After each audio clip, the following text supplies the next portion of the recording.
for you. To the sky!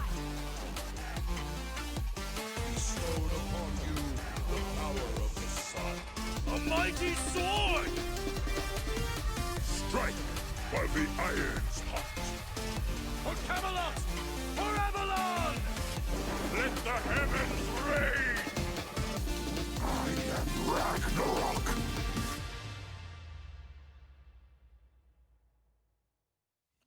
Well, hey there, guys, gals, and non-binary pals, and welcome to a beautiful Saturday here in Alpharetta, Georgia, as we get ready for the SPL here on the desk. And, of course, we want to thank our friends over at Alienware for sponsoring us this year and partnering with us again in Season 9.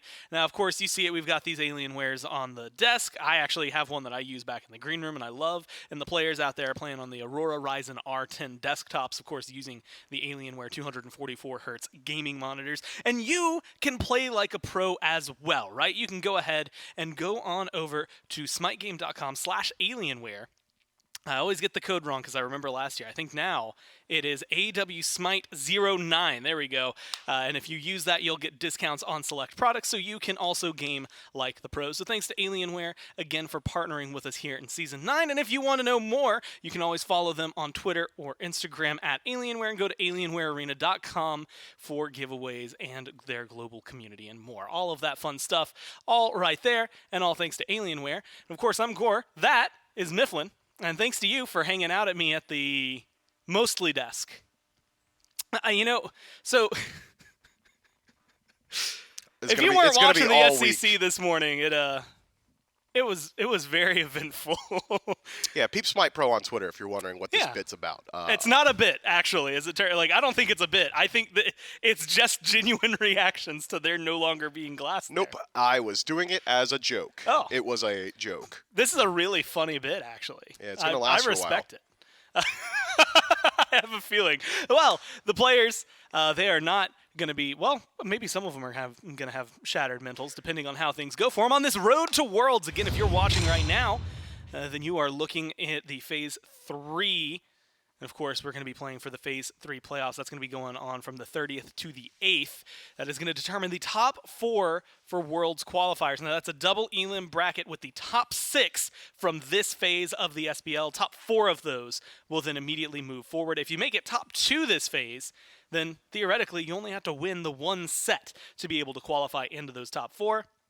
A lot of effort that needs to be put in now to make sure that one works. Then, of course, we'll have the 8th through the 11th, the Road to Worlds for the EU teams and the SEC, SOC. Week after, Road to Worlds for the NA teams. A few weeks later, hit the group stage. We'll qualify the last 4 teams from those SOC, SCC teams that make it and the remaining SPL teams that hadn't qualified. We'll get the top 8, and we'll take them there to Arlington, Texas to compete in the SMITE World Championship January 13th through 15th. If you don't have a ticket, you're going to want to make sure you're tuning. And if you do have a ticket, well, then I'll be happy to see you there when it's going on. And that's where the fun is going, Mifflin, because we are looking at, I would argue, a very interesting week, and specifically a very interesting first set today, specifically because of some of the implications they can have. If you were watching yesterday, you had the 2-0 for the Kings, and then a very, very fun to watch 2-1 for the Leviathans over the Dragons. Very exciting games in that one. The Valkyries and the Scarabs is the one that I'm going to zoom in on. Of course, the Scarabs tomorrow playing the Titans. Stewart now on the Titans. Scarabs, Hardcore in the ADC role. Hurrywind now over in the dual lane as well. I'm sure we're going to be doing a deep dive going into that set about those two. But just looking at this one, just this first set today, and, Warriors and Titans later. But the Valkyries and the Scarabs, to me, Midland, is a very important one because the Valkyries this year have yet to beat the Scarabs. They have a win, though. They're 1-4. Scarabs are 0-5. So theoretically, a Scarabs win puts them 1-5 and gives a very interesting conversation at the bottom where the two teams would then be tied with the Bolts. If the Valks win, they go up to 2-4 and give themselves a little bit more of a cushion down towards the bottom to stay out of the bottom two.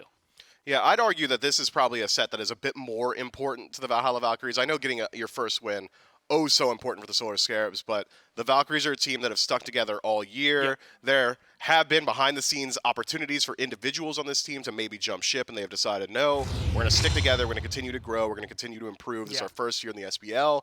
We're going to treat this as a learning experience and maybe keep our eyes set elsewhere. But with shakeups to rosters as of the last couple of months, feels like the Valhalla Valkyries, just by nature of sticking together, may have jumped a whole lot of seeds, right? Tartarus Titans lose their primary shot caller. Olympus Bolts find themselves in the exact same position. The Solar Scares have become the Frankenstein of the league in that they are just an amalgamation of individual players that have been left apart and then sent down to the Scarabs. So the Valkyries, I think, maybe just by sticking together should have enough synergy, should have enough ability to play together that they might have just jumped up a couple of tiers. And of course, there's a lot of people to maybe look at on this team. Well, today we're looking specifically over towards BennyQ, someone who I think has been a very, very good consistent for this team, right? I mean, admittedly, eclectic god pool, that's one of the things we almost always end up bringing up. Some of the times it's not uncommon to see the Valkyries lock in his pick very last just to make sure he has something that if it's weird, it's not getting countered, and if it's not weird, then he's set with everything that's on the other side. But it really is, I think, such a strength for him in this one because he is going up against the only person who started on the Scarabs and is still there. And so him versus Baronic, I think, is a very interesting matchup. And Benny has always just been a pleasure to watch. Yeah, Benny has got himself perhaps the second most eclectic god pool in the league behind only his brother, Pagon, on the other side. Those two seem to have a fundamental disagreement with the rest of the league on what standard, or what is standard, rather, in the center of the map. But you are right to say that Benny has been consistent for his team. The only time that I think that Benny maybe needs to look to improve is when we do decide to pick his selection. Like in the top three, generally it's, hey, I don't have a counter pick, I don't exactly know what I want to go towards, maybe just lock me the Merlin. And that's not to say that Merlin is poor, but that being your fallback as an early pick in the draft really does sacrifice a whole lot of pressure. Merlin does not win a whole lot of those matchups. In the 1v1, you're sacrificing a lot of neutral farm. Very strong on Siege, very strong on Siege defense as well, but if you're taking him that early in your draft, generally it does leave you up to a bit of weakness. Otherwise, Benny has been everything for his team at times, and at other times a bit on the quiet side. Yeah. I will say, though, I had the opportunity to play with Benny recently. Actually, last night we queued up in a tournament together. He stunk it up. He stunk it up, man. Because you were playing with, him, Benny Quig, I think, was on your team, and I'm blanking on the others. Yeah, there was Habibi25. Okay. You might not know who that is. And some other stinker, Oath, I guess. Yeah. Oh, yeah, just Oath. Yeah, nothing crazy that goes on there. I think very, very important to be able to watch what Benny's going to be able to provide, though, for the team today. Mainly because he's going up against, as I mentioned earlier, the only consistency that the Scarabs have had outside of their coach in Baronic. It's nice to see, though, Hurry, local. I mean, leaving us behind after such a very short stint just to go ahead and play in the SBL for some reason, whatever. I think you mentioned it on Waiting Room, how that's like the inverse of how that usually works. Yeah, usually careers die on the casting team. But there he is on a team with a bunch of players that, honestly, if you think back to it, it feels very fantasy and not actuality. You know what I mean? Like, you've got Scary D, you got Sam, Baronic, Hurry, and Hardcore. It feels like just 5 names that people maybe would put together in a draft, but it's Baronic that is going to be the main focus there. And it's a lot of fun that I think comes from Baronic's playstyle because very consistent play. I think that we've gotten to see, honestly, some of the more eclectic picks for him, like the Kukul Khan in past, do better than sometimes when he's sticking to the meta. And now he's essentially got a new 3v3 around him than he used to have at the beginning of the year. It's definitely something that is necessary, right? The Scarabs at least have a pillar here. Yeah, they've got someone that they could play around consistently, but having listened in to some of the casts, even though he has been on this team for so long, he isn't exactly the most vocal member of the team. Yeah. Generally, his communication is, hey, I need help in the back line, or this guy just crossed my lane. Otherwise, he's relied on the core that has been built around him to primarily be the shot caller as far as objectives and where you want to play on the map. He is very much in line with the OG standard mid laner, which is, I'm going to be really quiet and let you know when I have my ultimate available. And will generally just land that ultimate. I will say this for the Solar Scarabs fans or OG fans or fans of Baronic. Now with Slaney in the captain position, these two have got to be trauma bonded, having lost all their teammates throughout time, you know, having to deal with all these new rosters. Every time something gets cooking up, someone gets poached by one of these higher seeded rosters. So if you are a Baronic fan, no way they get rid of him ever, because he is stuck in there with Slaney. Look, they've been sticking together, and I think they're absolutely going to hold on to this as best they can. I've come to expect it, like you said, Baronic, one of the things that was going on, at least last year, were a lot of like very high, pressure games where all of a sudden he's popping off and insane. And then almost the opposite, where it's like, okay, well, he's 0-6 and nothing is happening. That has definitely shrunk down in the meantime, so it's become a lot more consistent, but it still has a lot of variety in it. And so we'll have to see how that one goes. Of course, playing now with Hurry in the lane is going to be very interesting, but the real thing is now losing your carry, having a new support, a lot of things that were going on. So luckily for us, we got to sit down with Baronic and see how he was feeling going into this week. I think we actually made pretty big strides. I mean, the Friday game, we had the host Scarabs showing up late, whatever, DQ in the first, or not DQing, but basically DQ in the first game. But I think in all of the rest of the games, especially today, we, objective-wise, just playing together, late game. I feel like a lot of our even scrims didn't even go that far in the game when we first started playing. So I think we're getting a good feel for each other, just playing around each other and just playing SMITE game at the end of the day, because it's just hard always going through changes. Valkyries are a very, I would say chaotic, but they've transitioned into a more, kind of smarter way of playing the game. I think Kirmi and Gamma have played around each other very, very well, especially Kirmi. Has improved throughout the whole year. So, I mean, yeah, they can bring a chaotic or a more, as of recent, implemented a more passive style of playing the game. I think he highlights a lot of important players there. We talked a lot about BennyQ earlier, but Kirmi, Gamma, the improvements that we've seen from both of them in their roles throughout the year have really been just major, right? I mean, Gamma to the point where, admittedly, you may glance over the Atlas damage builds that were happening, what was that, last week? And instead look to the future of what Gamma might be bringing. Maybe it's more Atlas damage, but it has been a lot of consistency and the whole core. But surprisingly, the three rookies to the SBL feel like the ones that have pushed themselves forward the most. And to speak to Baronic's point, I think it ties into the fact that the Valkyries have played together for so long now. Sure, they started off this year as that chaotic team who might bring that early aggression, who are trying to leverage anything they can, any wild pick, any wild composition, any wild positioning to get any sort of lead or catch their opposition off guard. And since then have started to clean up their play a little bit more intelligently around the map, clean up their macro as well. Yeah. That's because they've been playing together for so long. They've been adapting and growing as a team, and the Valkyries have improved in that regard. So it's not so much that they've decided to have a stylistic change, it's that's the natural progression of adapting to the highest level of play, and the Valkyries have done so. It's been slow strides, but I think we're going to hit an inflection point, if we haven't already, where the Valkyries are just going to step up to the rest of the league, and all of a sudden they're going to be that squad that could just take a game on any given day. Almost similar to what we had seen from the Scarabs at points in the past, where it's, hey, sometimes they're just free points, free viewer points. We're gonna vote against them, and I'm gonna make my free 10 points because nobody voted with them. You know what I mean? But nowadays, or at certain points of Scarabs, where, oh man, they are Dragon Slayers. They could just take a random match. Just like that whole stint where you were guaranteed 3 games. You were guaranteed 3 games. I think the Valkyries are either at that point or rapidly approaching it. Now, I want to ask you this before it gets locked in. Cabrakan, one of the most banned gods, I think actually the most banned god against the Valkyries. Benny likes to play it. Gamma likes to play it. Gamma loves it. Feels like it's still good in the meta right now, or do you think that he's fallen off enough that they might ignore it? Cabrakan's in a very good spot right now. Manicore Spike with Cabrakan just works. Yeah. And it's always going to work, and it opens up the door to play aggressively, either through support or through the soul lane, or even at times, if you're talking about the Leviathans, through the mid lane.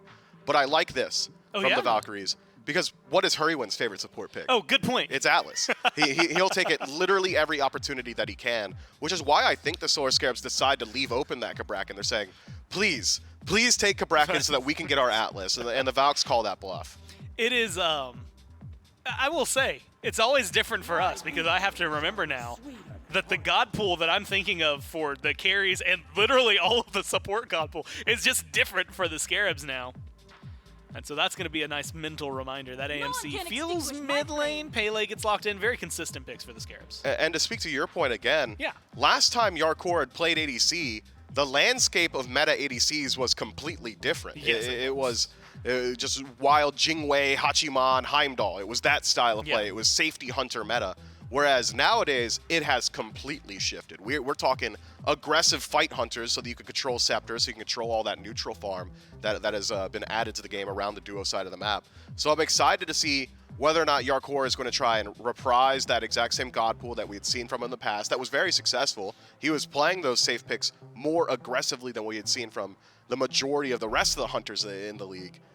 But how does it line up if the Valkyries take their more standard selections, the Medusas of the world, the boxing style picks? That'll be fun to watch. I do remember, and I'd have to go back, but if I remember correctly, Hardcore's brief ADC stint, he soloed, I think, every other hunter in the league. Yeah. What was it, like a 4-week period where he actually overtook Netroid as the soloingest hunter? Yeah, Yarkor, and when we talked about it, he's like, yeah, I'm just good at Smite, man. I'm just good at every role. Like, it's how it works. And, I mean, there was a point, like, I honestly think, and, you know, we talk about Baskin a lot, how people have had the conversation in the heyday of, hey, if you could have 5 Baskins on a team back in season, like, 3, season 4, then you're, like, that's the best team that you're going to get. Nothing's going to beat that. It almost feels like, at least mechanically, Hardcore might be in that same kind of area. At least what we've seen, he's been really good at solo, really good at carry. And I would say really good at support, even though Didn't get a maybe chance the to shine. wins, I was going to say, the wins didn't necessarily get to fall in their way. Serket Poseidon locked in super early. We saw some highlights there for BennyQ as we got into the game. And the Kabrakan does get locked in, but it's on the side of the Scarabs that they're finally going to pick it up.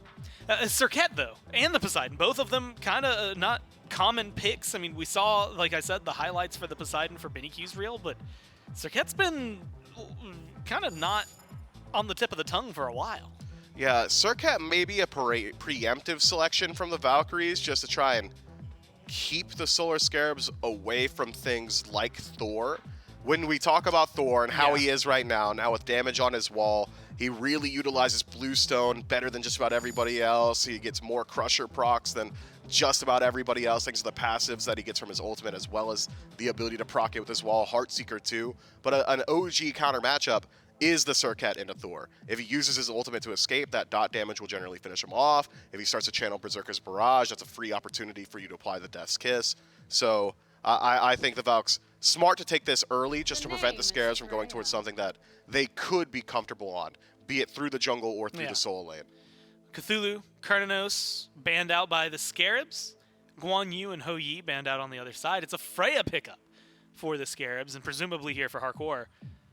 And that one's, I mean, again, not uncommon. Just maybe not where my brain was going when I was looking at him. But with a Kabrakan at this point that we could maybe assume is going over there, feels like it can be pretty aggressive early on. And, you know, you have been correcting me, and finally my brain's in the right area that Freya's early game damage isn't anything to really mess with anymore. It's very strong. The weakness of Freya for the first couple of levels is that she needs her entire kit to be powerful. That ultimate being a safety tool as well as the majority of the way that she finishes off her kills, because for the most part she's going to box you and she's going to hit you a little bit harder with her auto attacks than you will her. But if you've got a leap or a dash or any sort of standard mobility that the majority of the Hunter cast does, you can kind of take that boxing match and say, well, I started losing, I'll jump out and there's not much you can do about it if Valkyrie's discretion is down. Otherwise, you need both parts of your stim to be able to box consistently. Her wave clear, although better than it once was, now with Conduit Gem proccing on Pulse, still not exactly the highest power output, but still certainly a god that scales very, very well into the late game. And up against picks that need to walk at you to find value, the Serket needs to get in your face, the Atlas needs to get into your face, the Bellona as well. Freya can find some value, maybe less so against that Bellona though. Scourge is just such a strong disarm tool, and Freya is so telegraphed and when she wants to apply that damage. She screams at you, her sword starts glowing, and you're saying, all right, well, I'll just disarm you, and you've lost the entirety of your kit just about. Yeah, like all of your range DPS just disappears in an instant. And maybe some tears get shed. Maybe they Man, don't. Bologna's Cullen really gets good in locked this whole draft, actually. Yeah, and I was going to say, it feels good against AMC, but it also feels good against Pele, and it seems like it should feel good against Feels Cabrakan. great against Cabrakan, right? It's the exact same telegraph as Freya. Hey, my giant shield started glowing, and I started running at you a little bit faster. I want to stun you. I cannot. Unfortunate. Yeah, it's going to be an interesting spot, to say the least, for the Scarabs. Good pickup for the Valkyries. And I think watching that Aqua versus Scary D matchup, that lane, is going to be fantastic. But of course, the one that's catching my eye instead, we talk about the Freya, the Cabrakan, that early pressure, Atlas on the other side. The Honor that's locked in. To me, that feels like Wowie wants to fight a little bit, like that he's maybe looking for the lane pressure, or potentially just the 1v1s. It's a bit two-edged, right? If On Her pulls ahead, good luck dealing with him. He's going to jump on you. He's got the wombo combo and plenty of damage output, especially with itemization as it's changed recently. We've in the past seen just the Transcendence, almost ability style Hunter On Her that has been very strong, but now the Devourer's Gauntlet has got a little bit of penetration on it at full stack, really does leverage itself very well into early game aggression. Yeah. Hunters are allowed to be that god killer. There was a large stint in the meta where every Hunter player in the league said, man, I love my role still, but just dealing DPS to objectives and towers doesn't feel exactly great. No. Now that itemization has shifted a little bit, Executioners is a lot better. You build it a little bit earlier in your build. Devourer's Gauntlet's got a good deal of penetration on it as well. You can really be that threat on the map. And On Her, with a lead, is that threat. He's got high kill pressure. But if Freya establishes a lead, she whoops you, she starts channeling her pulse, impaled you away, jumped out, good luck chasing me down, right? So it's very safe in that matchup. So that's great for this kind of circumstance where it's like, okay, well, Hardcore hadn't played this in a while, so maybe I can get the better edge, but also he's kind of really mechanically talented. Maybe I need to be safe. Like you said, really kind of rides that line. Let's talk team fight while we have the opportunity, because you've got the Atlas, feels pretty good around objectives. You had mentioned the Bologna being good into the draft, but Poseidon, Kraken feels really good for secure.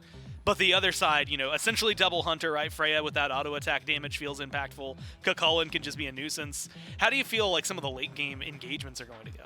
Late game, it's a bit one note. You can either have Surcat initiating or Atlas doing it, or even poke from a range. On Her very good at displacing a team just by throwing up the sands and saying, good luck walking through that. Otherwise, the Solar Scarabs, it's a W key draft. Well, we'll see. Can they W key, and will they W key well?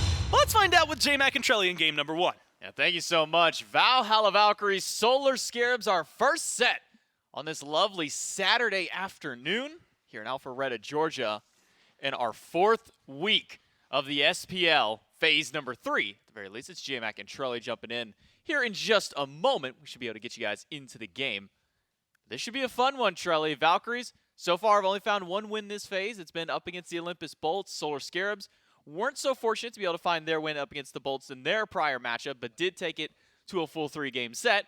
And if you're just now tuning in, somehow missed all the news that happened earlier on in this week, somehow missed everything going on, Solar Scarabs have once again made themselves a roster change, whether it be by their own merit or by someone else out there. Now, Hurry went in for the support role. Yarkor, who was support, now moved back over to the carry role. So Yarkor going to come back to kind of where he started out again last year.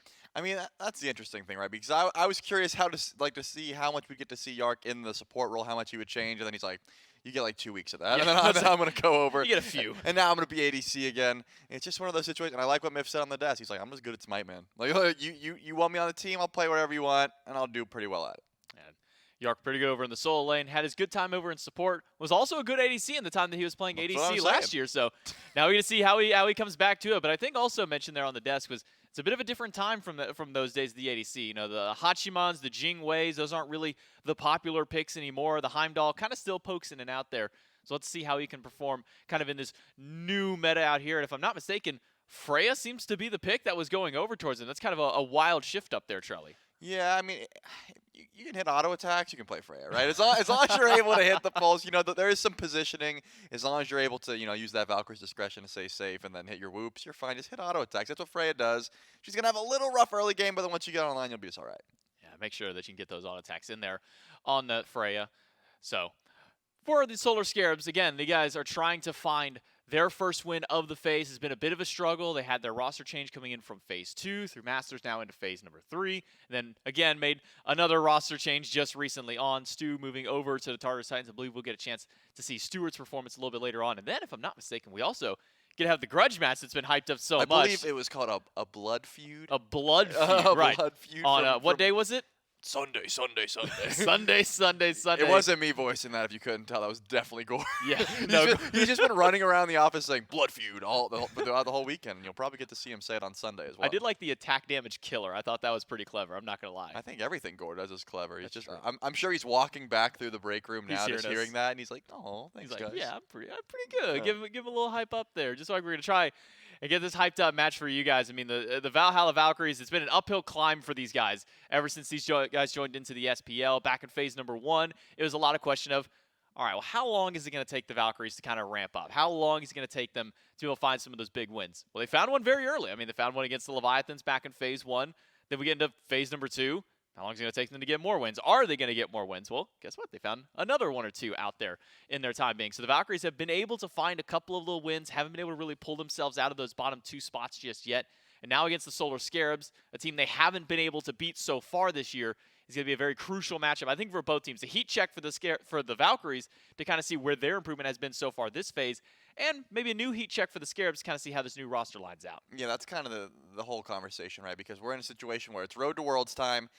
You can't use that excuse of like we're still heating up, we're trying to figure out everything. Of course, you know, the Valks would never make that at this point, but now the Scarabs, unfortunately, as you said, you know, they've had a lot of unprepared roster changes, we'll call it. You know, it was sort of forced upon them, and they've got very little time to try and make those adaptations when you're going to Worlds at that point, right? The good news is, delay no more, we can jump in to game number 1 between the Valhalla Valkyries and the Solar Scarabs. It's J Max Charlie and Doug on the spectator for game 1 of our first set of the day. And this Bologna, yeah, I think it's something I'm going to keep my eyes on quite a bit, just because Bologna hasn't really been much of the meta as of recent. Kind of in the earlier stage of the season is where we saw more of those auto attackers, but I think the Deaths broke it down really well. Bologna against just about every one of the characters on the Solar Scarab should be a pretty good matchup for Aquarius. Yeah, I imagine we'll be able to get some solid value there with the Scourge as the game goes on. But, you know, it's one of those situations where Bologna's not going to rotate out for a bit, so try and get ahead before you have to deal with her. I am curious to see, because it's been so much where we always get to see the support battle at the purple buff, right? Where ADCs have to solo their own green buff, no one really picks it up, and the supports just play zone duty at their own purple buff. Like, you can see Gamma is just standing there making sure that Hurrywin can't walk up and try and steal it away. Do have the Hog, just in case you got to use it to confirm that buff, but it's going to be the case either way. You want to see some early gank pressure when you pick a pick like the Circuit, so I do want to see Kirmi try and get aggressive whenever possible. You know, you have incredible amounts of CC. Not that same for Soccer doesn't have that same level of aggression, but on the Circuit in particular, I always look to see if you can try and get active in the early. Some good damage early on from Yark and Hurrywin. See the Tremors picked up level 1 on the Kabrakan. Really nothing strange there, but Gamma going for the pull early on to maybe try and just interrupt some of the channel of the Tremors. A good idea, but I mean, that's such a long cooldown. You don't have your escape. Maybe you can get a good pickup there. Impale by Wowie. Shoves Yarkor out of the way, but pressure is the name of the game for the Solar Scarabs, and they found in the duo. Did you make that pun on purpose? Which one? You said maybe you could get a good pickup with the literal pickup. I think that was on accident. You think so? I don't think you meant to do that. You think so? I don't think you meant to do that, and I think it worked out just fine. But I like the idea from Gamma. He does have the horrific emblem. You know, if Hurrywin ever is caught without that first ability, you don't have the slow immune. He could look for a possible kill. Hasn't ticked over to level 2 yet, and actually focusing how Yarkor is going to be the play here. Good whoop. Going to make sure to get Yark out of trouble. The Freya going to be sitting just fine in that lane. And it looks like, you know, off some great aggression from the Valkyries, Hurrywin going to be taking a lot of damage here as well. Beads from both of the duo lane in the Solar Scarabs. Hurrywin and Yarkor are now down a Relic, which makes them a very susceptible target for Wowie and Gamma. I mean, a leap in plus an Impale, that could be a kill for Wowie. All Gamma's got to do is find one good pickup. There's no leaps, no dashes from the duo lane. I mean, if Gamma can find one person, should spell doom for them. Maybe some pressure over towards Scary D. He's gone to his Rage Transformation. A fight over what seems to be the blue buff. Aquarius will walk up while Kirmi will deal with the Scorpion on the lower side. Aquarius pushed away. Blue buff should be fine now, at least for the Solar Scarabs. They should be able to confirm that one. You get to see that the mid lane matchup always going to be something you enjoy seeing. Baronic on this AMC, a pick that he loves, is going to be getting an immense amount of pressure as well as just quick farm. But BennyQ on the Poseidon, another pick that he's a big fan of. You know, you can match that farm quite quickly. Finally, we get to see a little bit of aggression from the on her. An invade onto the purple buff. Hurrywin wants to make sure to try and steal this one away. Does have the hog and is able to pick it up. Unfortunately, grabs it. Now Hurrywin might be in some trouble. Taking a lot of damage, but the jump. 2 autos can do it. One more, a little bit of extra damage. And the last in hand from Wowie will grab first blood for the Valhalla Valkyries. A great attempt by Hurrywin to try and save the buff, but unfortunate, just like I was mentioning earlier.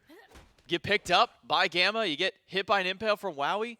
Even with those beads down, you don't really have the mobility to try and get away from them. Yeah, I think this is just a very aggressive duo lane. Well, I mean, Wowie wants to get aggressive on the on her. Of course, you're up against a Frey. You do lose that boxing matchup like level 12 and above as long as you're, you know, juking the impale, that sort of thing. So you want to get ahead in this early, right? You want to make sure you're running at those purple buffs. Hurrywin, unfortunately, wanted to just make sure Yark got the purple buff, and losing your life for it and giving first blood over to the on her, you probably just want to give up the buff in that case. So unfortunate for the Scarabs, but we are seeing a little bit of a grouping over onto Kirmi. Good stun.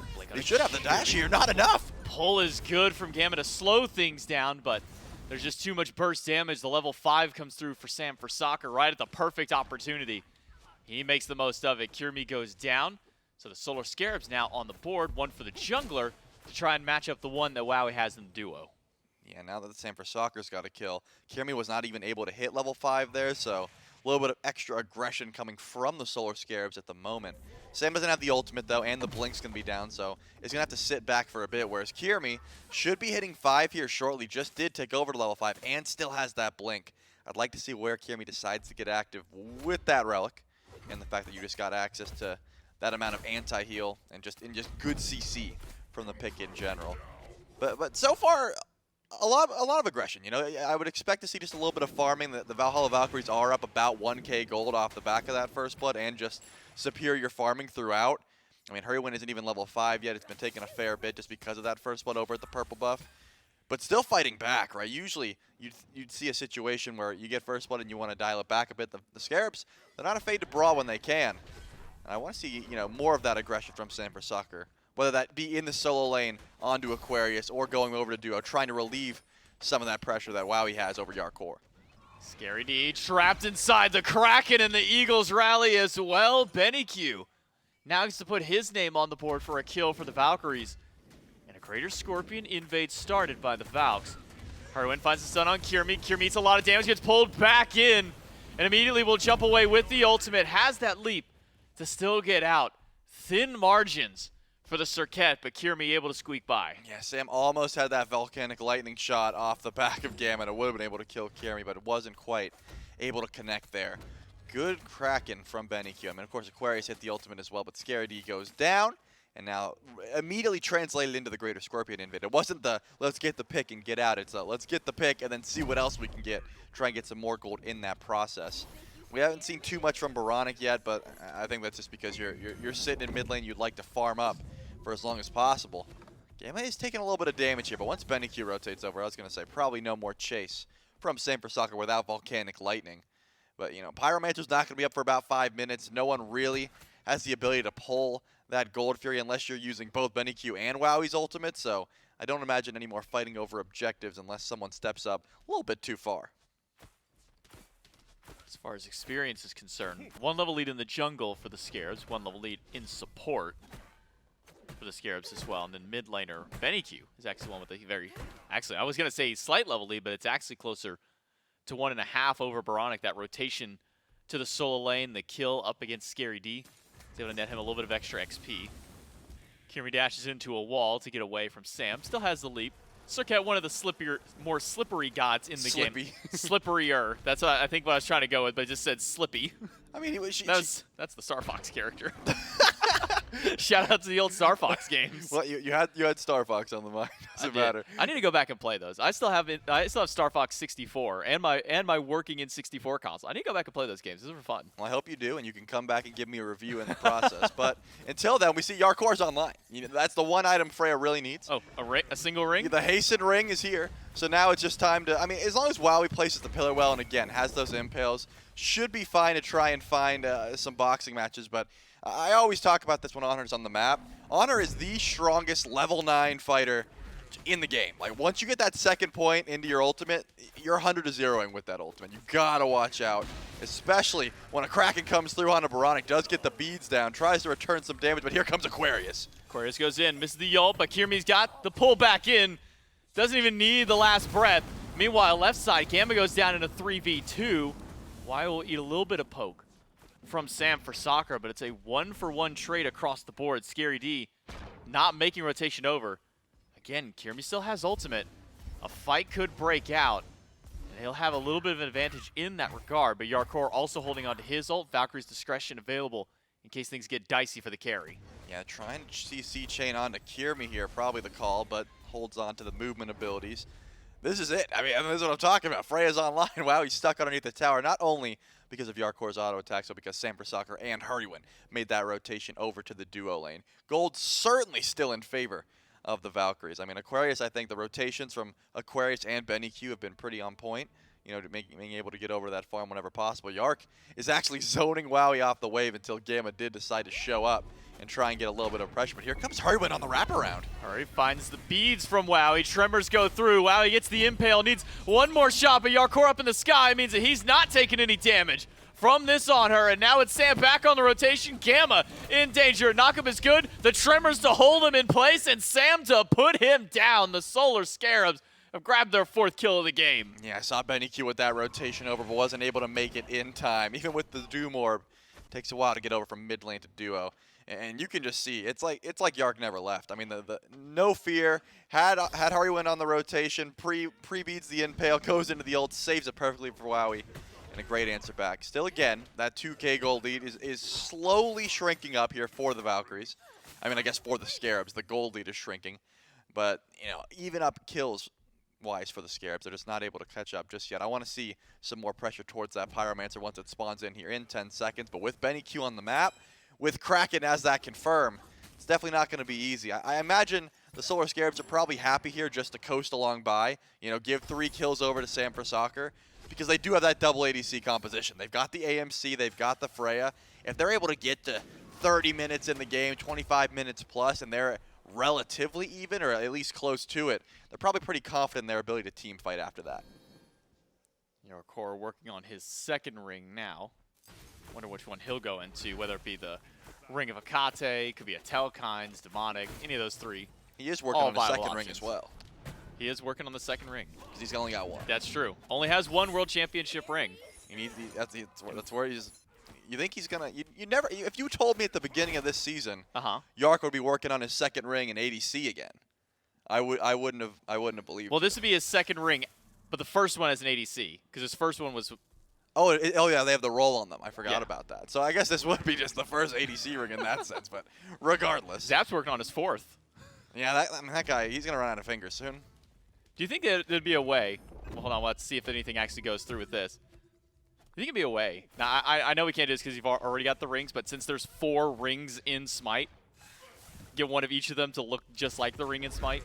Yeah, that'd be pretty cool. I'm sure they could, you know, just reskin the items in that sense. Yeah, I'm sure that would be something that. No, that could reskin happen. his actual like rings that he has, not the rings in Smite.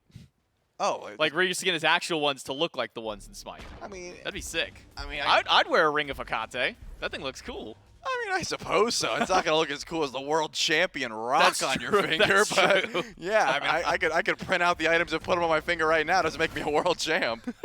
No, but it does make Zap a 3-timer. That is true. But pick up by Gamma towards Hurrywin. Throws him at Wowie. Stun onto Gamma is good.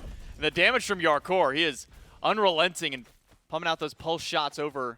Wowie eats one of them, but will lifesteal back up thanks to that Devourer's Gauntlet. Making sure he's getting an extra little bit of lifesteal. Honestly, nice to see it back in. The one thing I was never the biggest fan of, personally, Charlie, in the previous Hunter build was there's just no lifesteal until you got that starter item online. Yeah, I'm not a cowl enjoyer. Death Toll definitely it's definitely more easy mode, right? You can't really mess up with Death Toll. Even if you use your mana too much, you can just sustain back with the auto attacks, and if your sustain is down, could be one of those situations. Beautiful title surge. Canceled the ultimate there for Hurrywin, and a little chuckle in the meantime. When you make a play like that, you're allowed to laugh. BennyQ saving himself from using any relics or dropping the Kraken, and going to be just fine. I'm always curious whenever Poseidon does come through, because since the Bumba's Hammer nerfs, Poseidon's fallen off a little bit in the mid lane and in the jungle. But still, that movement speed style build, the Doom Orb into the Charon's coin, you know, not Toxic Blade in that third slot, but still trying to be as fast as possible on the Poseidon seems to be the call. I was wondering if the Valks wanted to just ward down or look for some pressure onto this Gold Fury, but it looks like that's not going to be the case just yet. At least grouping on the left side of the map is same for Soccer, also hovering around the duo lane at the moment. Has Blink and Volcanic Lightning just finished that Erendite? Speaking of fast, this Pele is also going to be zooming around the map. Now for the Valkyries, they had a 2,000 gold lead for about the last 5 or so minutes. Scarabs have done good to hold it out. Hurrywin uses the beads a little bit early, and the ult from Gamma to fly through. But this 2,000 gold lead that the Valks had hasn't really gone anywhere just yet, and I'm looking across the board right now, Charlie, and it's a 3-0 Pele that does not have a distinct lead up against their opposition right now. It really feels like that Sam hasn't been able to do much with these kills. I mean, at one point, Gamma was also down 2 to almost 3 levels, and now Gamma is outpacing Hurrywin in XP. It just feels like the Valkyries are finding the more valuable farm across the map. Yeah, it definitely seems that way. Hurrywin didn't have the beads cracking off the mark, but does do enough damage. It looks going to be up to Gamma to try and finish that one. Is BennyQ going to be killed down by Scary D? Scary jumped under tower to find that. Hurrywin does get to go back to base, and Yarkor finds He's the back, solo baby. kill. Almost like he never left the lane to begin with, ever like he never left the roll. It's like riding a bike, man. He's right back into those solo kills. Going to be pulling that Gold Fury immediately. There's not a Valkyrie in sight. They're over on the Pyromancer. Because guess what? The Shark's over on this side of the map. You don't want to be over there. Beautiful kill as Scary D tries to go in for the fight after the fact. Wants to chase this one down. Does find the ult. It's a triple knockup by it, but no. And the Pyromancer actually got leashed and never got killed by the Valkyries, which means the Scarabs can walk right in and try and take this one back. Aquarius being zoned back. And the Scarabs not only get the Gold Fury on the left side of the map, they take the Pyromancer, and now the Scarabs have their first lead of the game. It's not by much, only sitting around 1,000, but that 1,000 very significant because that was a 3K gold swing. Yeah, and the XP, I think, a little bit more impactful. Yarkor is up 2 levels on the Wowie on this Freya, level 15 Freya at 15 minutes. It's pretty scary. You know, you want to let the Freya get online. You want to let her just sort of farm in lane, but Yark, that's not the way he likes to play. He likes to get aggressive and go for those fights. And maybe if this fight doesn't happen, we can take a look back and actually see the Yark solo kill since we only caught the tail end of it. Full HP on both of them. He just caught Wowie walking through the jungle. Wowie didn't pop his beads. Yarkor did, and well, this is just what happens when Frey gets a few more auto attacks. Took a few shots to the Valkyrie's discretion to get there, but Yark able to get a nice and early solo kill there. And now maybe some revenge for Wowie and Gamma. Up in the sky is Yark. Cure Me on the way. Stops the Tremors. Been a 3v3, maybe 4, if Baronic were willing to commit to the rotate in. Solar Scarabs will disengage. Yark still holding on to his life. Bead still down for 50 seconds, though. Yeah, no relics for 50 seconds, as you said. That shell is going to be up for quite some time either. A good opportunity for Wowie to at least get some pressure back in this lane. Probably smart for Gamma to stick over there for a little bit longer. So Wowie's got access to both relics, so, you know, should be just fine at least trying to go for the tower here.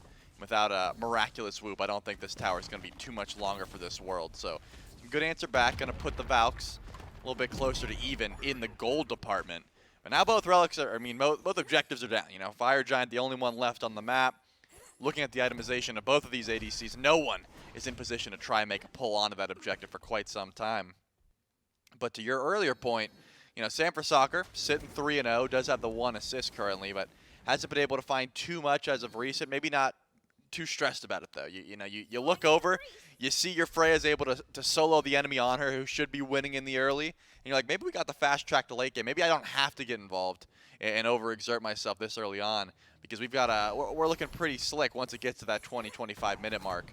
Scary D able to find a level lead as well in the soul lane because of those Furies going down, and the Fury and the Pyromancer. So looking just fine are the Solar Scarabs. Not too worried about the gold lead that once was, now trying to build up their own for the time being.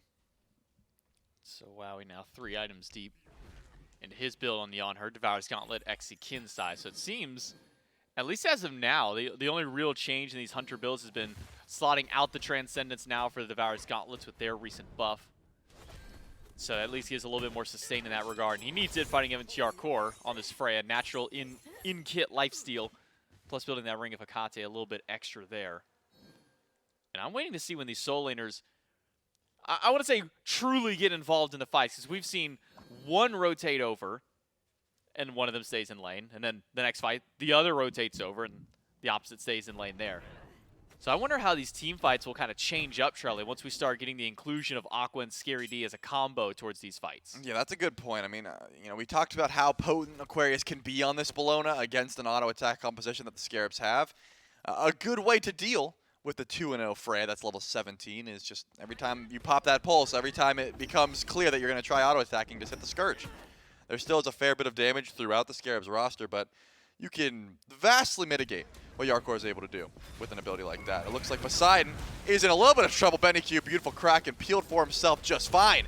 And now, that's going to be all she wrote. There's not too much more damage. Holds on to both relics in the process. BennyQ plays that one perfectly. Very patient from the mid laner. And even though the Kraken itself didn't really hit anything, I mean, Sam got away, didn't really take any damage there. We see that Hurrywin only got hit by the very edge of the Kraken. So even though it didn't directly hit and deal some 900 damage, it definitely did keep him away, and then that title surge after. So BennyQ, as much as we joke with a zoning ultimate, truly a great opportunity to use that ult to zone the 2 people diving him. I think as long as you can save both relics, even if the Kraken is just scaring you off, it's going to work just fine. And that was BennyQ's plan. Worked out. And now I think it's about time for that Primal Fury to spawn back in. 10 seconds or so. The Valkyries currently the ones with the vision around that objective, but you can tell that the rest of the Scarabs should be heading over. Actually, it looks like Scary D's going back over to right. Has to deal with the Trebuchet, but check out where Aquarius is rotating over to mid currently. I'm curious to see if the Valkyries are feeling confident enough that they want to try and go for a burn on the Primal Fury immediately and then confirm with the Kraken. And yeah, Scary D noticed it and canceled his rotation immediately. He's like, wait, I can't go over to that lane. There's a Primal Fury available, and Kraken is back on the map. Looks like they're setting up for a possible fight towards this objective, but no one looking to pull just yet. I'm going to get some buffs first. The Valkyrie's definitely in a better position map state-wise. 2 Trebuchets, one going down right, one going down left. People are going to have to go deal with those. The Solar Scarabs are going to have to commit some bodies. They're going to lose towers in the process. It's a slow time frame. Fury started. Gamma stunned. And into the backline goes Kirmi. Finds Yarkor right away. Kraken will only hit Scary D. Hurrywin gets clipped by it a little bit. Aquarius picked up. Drop back down. The Desert Fury hit a double Eagles rally. In from Aquarius is good to force the ult out of Yarkor. Hurrywin impaled against the wall. Finds a double stun on the turnaround. But nobody has gone down yet until Scary D finally falls through. BennyQ on the run away from Sam. Wow, he jumps back to cut off the path. The health bars are low across the board aside from Wowie. And the Fury that was started up by the Valks gets dropped back. And with Aquarius rotating back in, this will be a Fury going the way of the Valhalla Valkyries. I can't believe Sam wasn't able to find anything there. I mean, that looked like such a clean Pele ultimate, but really wasn't able to close the gap and finish those low health targets. And now, because of those Trebuchets, right lane, the tower goes down. Left Trebuchet is also pushing down for that tier 2. You can see the Solar Scarabs grouped and heading towards Pyromancer. They do have the DPS to try and make a pull here, but it looks like already the Valks made that rotation over. Aquarius teleported back in, full HP. And BennyQ, the level 20 Poseidon, feels just fine trying to pull this. Hurrywin wants to get in to try and get this Pyromancer. Steal over the wall, not going to happen from Sam. Yarkor deals with the right side Trebuchet, left one still pushing tier 2. Now dive in towards Sam. A good taunt in.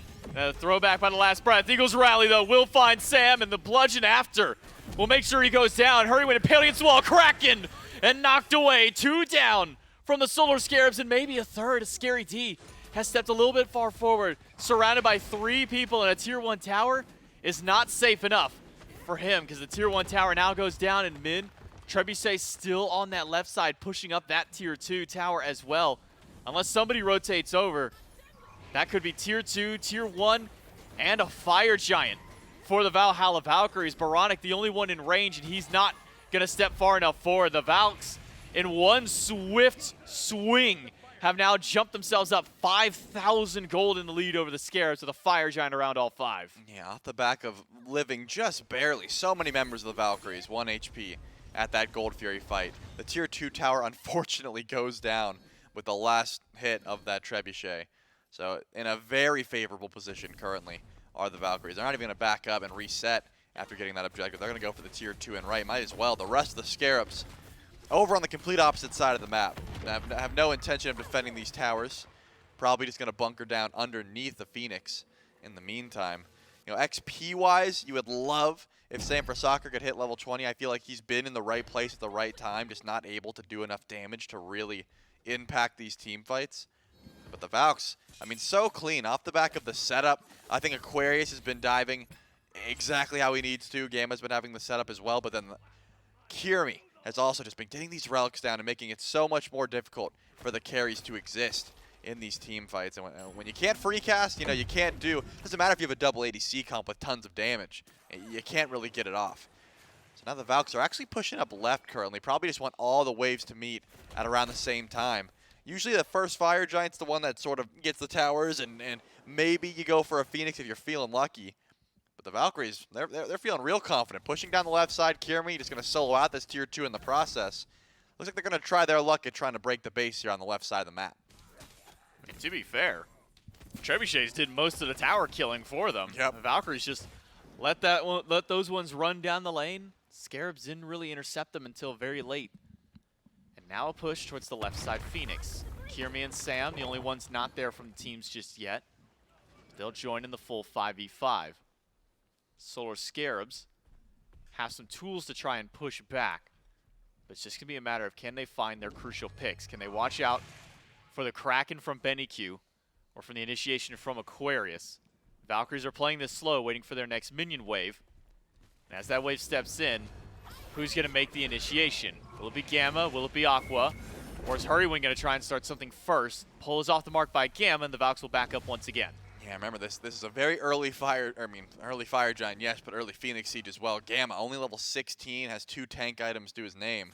You're not going to be able to tank up these Phoenix shots for very long. It's a get in, get the Phoenix and get out, or get in and find a pick and get out. Now Aquarius tanking it up the Phoenix. This is going to go a little bit better for them. Immediately pull back in. Hurrywind's gone. And by he goes. Aquarius, though, has to ult out. Gamma, very low in HP, pops the shell. Massive knockout by Scary T, and the damage from Yark after is good. The Phoenix still stands tall, and Kirmi is still on the backside of the fight. Sam doing lots of damage through, but he goes down. It's now only 3 left standing, and Yarkor gets taunted back by Kirmi. A pickup for 2 by Gamma to throw them back into the carries. Gamma finds one, Kirmi finds another. Benny gets the D aside, and the Valhalla Valkyries, with only 13 seconds left for Hurrywind to come back online, they push down the left Phoenix, and they're going to take game number 1. I mean, a little bit baited once again. I mean, Sam for Soccer was so close to cleaning up BennyQ. It seems like both fights, it looked like for a second the Scarabs were going to be able to find a pick. We're going to be able to find a little bit of kills in that fight, and just not quite the peel, as you said, Gamma. Phenomenal pulls, making sure to keep the team alive. The relic usage was also pretty clean. I mean, the Valks, they knew exactly how long they could stay around, and they knew exactly how long they could hold those relics and ultimates so they could win that Phoenix Siege. The Valkyries wait out a few waves, wait for somebody to step just a little too far out of position. It starts with Hurrywind going down on the Solar Scarabs, and then from that point, just the Solar Scarabs kind of seeing red in their eyes, saying, hey, this guy's almost dead. Surely we can all just jump in. And then Gamma finds a 2-man pickup, something you don't get to see very often with those Atlases, is not only being able to just, grab 2, kind of pull them a little closer, physically picked him up and said, all right, team, here you go. Here's your kills. Here's your present. Just You hand-delivered want game 1? I got it for you guys. Great play from the support player, and also good comeback, right? Because, in the duo lane in particular, it's hard as an on-her to come back from behind, but Wowie, I think, played the game extremely well after that solo kill, was able to find his farm, sit in lane, and do his job just fine. We can shred through these tanks. I'll be the objective shredder as well. I think credit to the Valks in their entirety. I think they played a very clean game, 1-1. Still some fight back from the Solar Scarabs, though. We saw it out of Yarkor in the duo lane. Yark is back, even despite a loss out of here. Feels like Yark has never left his role out there. At least good start from the Solar Scarabs. We'll see if they can clean up in game number 2 coming up right after this break.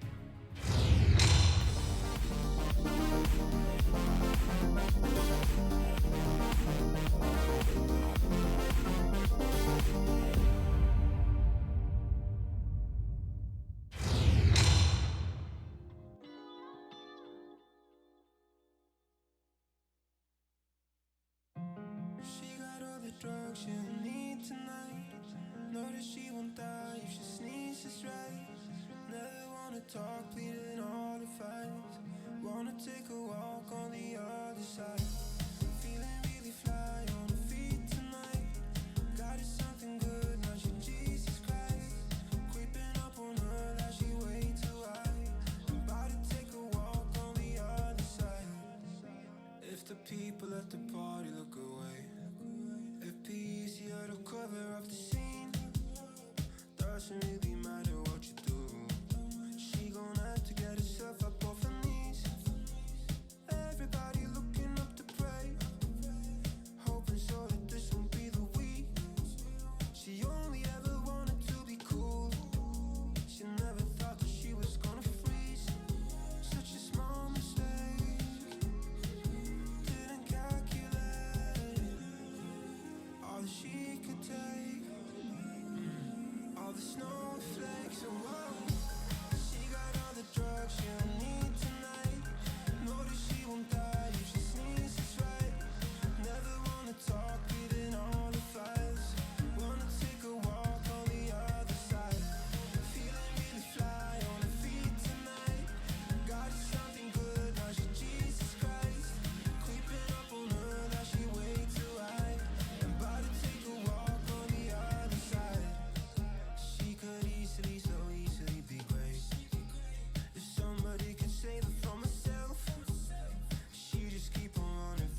perception. What is real, what's your projection? I make you dizzy and you ain't got no protection. You're lost in the game, can't remember your name. Calling on the horn and the sheep will come to play.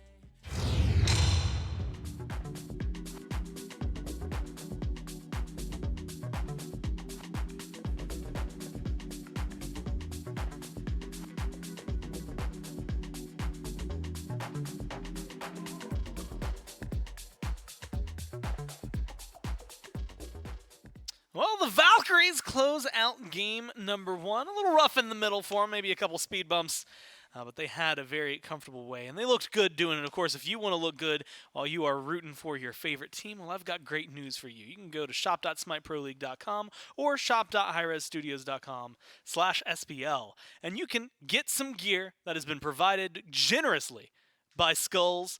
They have made some fantastic jerseys. And again, shop.smirez, wow, Smirez, I tried to fuse them. Shop.smiteproleague.com/ whatever, and then shop.hi-rezstudios.com/SPL. There you go, and that'll take you to where you want to go. If you want to root for your favorite team, of course, all 8 jerseys. Each team has t-shirts as well. I believe the Summer Masters shirts, if you were a really big fan of that one, are up on there as well. There's a lot of good merch for you, and make sure you can go get it now. And if you're going to Worlds and you want to be able to get your jerseys as soon as possible, to make sure that you got them there so you can root for your team and look the part, right? And I got Mifflin on the desk. He's looking the part of a perfect analyst, one of my favorite ones to have on the desk with me. And we can talk a little bit about how this game just went, right? Good early lead for the Valks. Couple of stumbles in the middle, some good plays from the Scarabs. I think the caster said it best, where Hardcore was not done, even though he was in the ADC. He seemed to be out for blood. But unfortunately for them, they weren't able to take that small turnaround and have it grow into anything bigger. Yeah, this one felt like it really was developed, or the majority of this match, rather, was developed in P's and B's. The composition the Valkyries had for themselves to deal with every single bit of the Solar Scarabs draft was just so strong. Great rotations, too. Aqua really just got the better end of Scary D. Scary, very quiet performance. Aqua constantly involved, rotating towards mid, making sure Baronic wasn't feeling comfortable, rotating towards the duo lane, which was the majority of the strength of the Solar Scarabs. Felt like anytime Yarkor was involved, that was their best shot. Then Aqua rotates through and says, hey, by the way, you can't use your kit. And really, that's all she wrote. The Valhalla Valkyries draft very, very well, play very well, round their composition, go in towards these neutral objectives, control them as well. The Solar Scarabs, though, I think, did fight very well throughout the early. I liked the aggressive nature of Hurrywind in particular. I felt like he was making everything the Valhalla Valkyries do cost something. Yeah. You want to go for an Oracle? Give me an ultimate. You want to control Scepter? Give me a Relic. Something along those lines. Just making sure that if there were any bit of follow-up on the map, they had opportunities. If Sanford Soccer wanted to rotate through, there were opportunities. But when you talk about actual cohesive 5-on-5 team play, the Valkyries just looked a lot better. Of course, even at the end there, Gamma with that 2-man pickup just looks really good. At that point, they're pretty far ahead, but that's a really easy way to make sure the game starts going your way. I think we've only seen a handful of those. That might honestly have been the second one, at least that I can remember watching in the SPL. So really difficult to do, not often our players stacked up. Unfortunately, I do think both were against the Scarabs, just completely different players that it has happened to. Well played by the Valkyries, I think, for a majority of that game to make sure that even though there were some rough stumbles in the middle, like you said, they had to pay for everything, but luckily that payment usually got them something they still pretty got what they hefty wanted. on the other side, yeah. So they come out on top. They get the one win here. Yeah, it's like when you go into a store and you go up to the cash register and you hand over your money, you didn't get scammed. You still got what you wanted. You paid them it just cost you for something. goods and services. That's right. And in this case, the goods and services were like a Gold Fury, like you said, Oracles, Fire Giant even. Even that one fight where there weren't a lot of kills. It was like low health bars everywhere, but like the Scarabs get scattered to the wind. I believe there's one kill onto Hurrywind that Kirmi was able to get, so only 4 of them left. They all have to back because they're super low. Meanwhile, Wowie was untouched. Aqua still had teleport, goes back to base, heals up, teleports back in. And that started that fight. I think that really turns things around for him, gets him a Gold Fury, and feels really solid. I guess the question for you is looking at the 2 drafts I have right here, do you think that the Valkyries were in a spot that was it a draft thing, a play on field thing? Can the Scarabs change things up by being first pick, or is this something that it wasn't really anywhere in the team draft? I think the draft was a lot of it. It started off with that first pick selection. I feel like the Solar Scarabs really did want that Atlas. They left the Cabrakan up knowing that that's one of Gamma's favorites, but they saw through it, the Valkyries that is, took the Atlas for themselves. From there, the Bologna disarm so strong against literally every pick on the Solar Scarabs. With the Scarabs in first pick, maybe things change up a little bit. You can at least get one selection that could open up your draft ever so slightly. But if I want to see one change in particular, it's play on field. I want to see Scary D match the rotations of Aqua. Aqua was everywhere on the map, and he was everywhere early. Whereas Scary D, I felt like, was like, finally, Aqua's gone. I'm going to get Totemaku. Awesome, you got Totemaku. Aqua killed your mid laner and got Gold Fury. One of those seems like it's worth more than the other. And I mean, look, Kudef is serious, but Gold Fury mid laners, I don't know. Yeah, it's definitely pretty good. Yeah, definitely something maybe to keep up with, especially on a Kukulkan. Feels like he should have maybe been more impactful in those team fights. The Scarabs, though, again, you think about this grand scheme, 1 win down now. And so you're having to look at 2 games back-to-back that you have to be able to win. Lowest team in the standings right now, 0-5 coming into this. Roster swaps that happen at you, not something that you've actively decided. Definitely, I would argue for the circumstances they were in and are in, still surprised me how cohesive the team felt. Yeah, I mean, when you look at this team, each individual player is massive talent. If we came into this year with this roster, I think a lot of people would say, oh, the Solar Scarabs is probably going to be worst case middle of the pack, right? I mean, they've got world champion talent, a coach that's been around the scene for a very long time. The only bit of untested talent is Boronic, but he had his stint in competitive console league. But the issue with the Solar Scarabs composition, team composition as it is when it was assembled. Because it's so late into the year. This week, by the way. It's so difficult to get that same level of practice that everybody else has gotten. Even with roster changes affecting other teams in the league, it's one change for the Bolts. It's one change for the Titans. It is every other week the Solar Scarabs have to adjust to a brand new player until eventually it's a completely different team. The team is talented. Everybody on this roster is SPL caliber quality. Everybody on this roster could absolutely slot into any team in the league and play very, very well. It's just that they're not a team just yet, the Solar Scarabs. They are a group of very good players. I know there was actually a really interesting graphic on the SMITE Pro subreddit.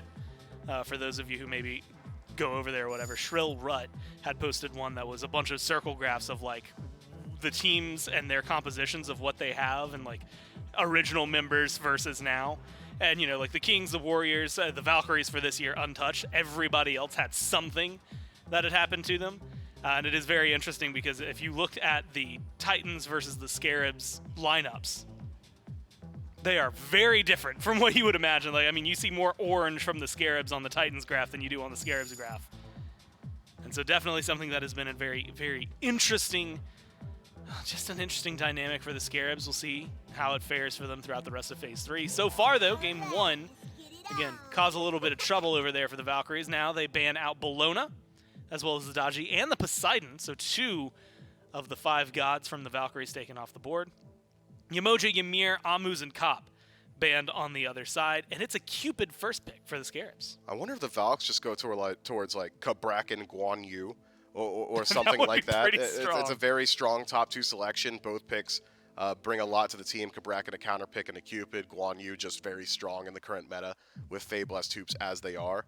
But it is good to see that the Solar Scarabs are leaning into aggressive stylings. This Cupid, no matter what support you line them up with, should be able to bring a decent amount of kill pressure to the lane, help you out around those Scepter fights. And it's something that I think that Yarkor can leverage a little bit more so. That's not to say that the Freya performance wasn't great. It absolutely was. It was possibly the best looking individual performance on the Scarabs in Game 1. Yeah. But put them on something that can dominate the lane. Lean into Yarkor's mechanical skill and play through that. Well, Naja gets locked in. I'm personally chuckling because there's 0 for 2 people. Yeah, well, I was going to say, yeah, unfortunate 0 for 2 there, but really it's, with the Atlas locked in, I'm mostly certain that's Gamma because Gamma's been rocking it over the last little bit.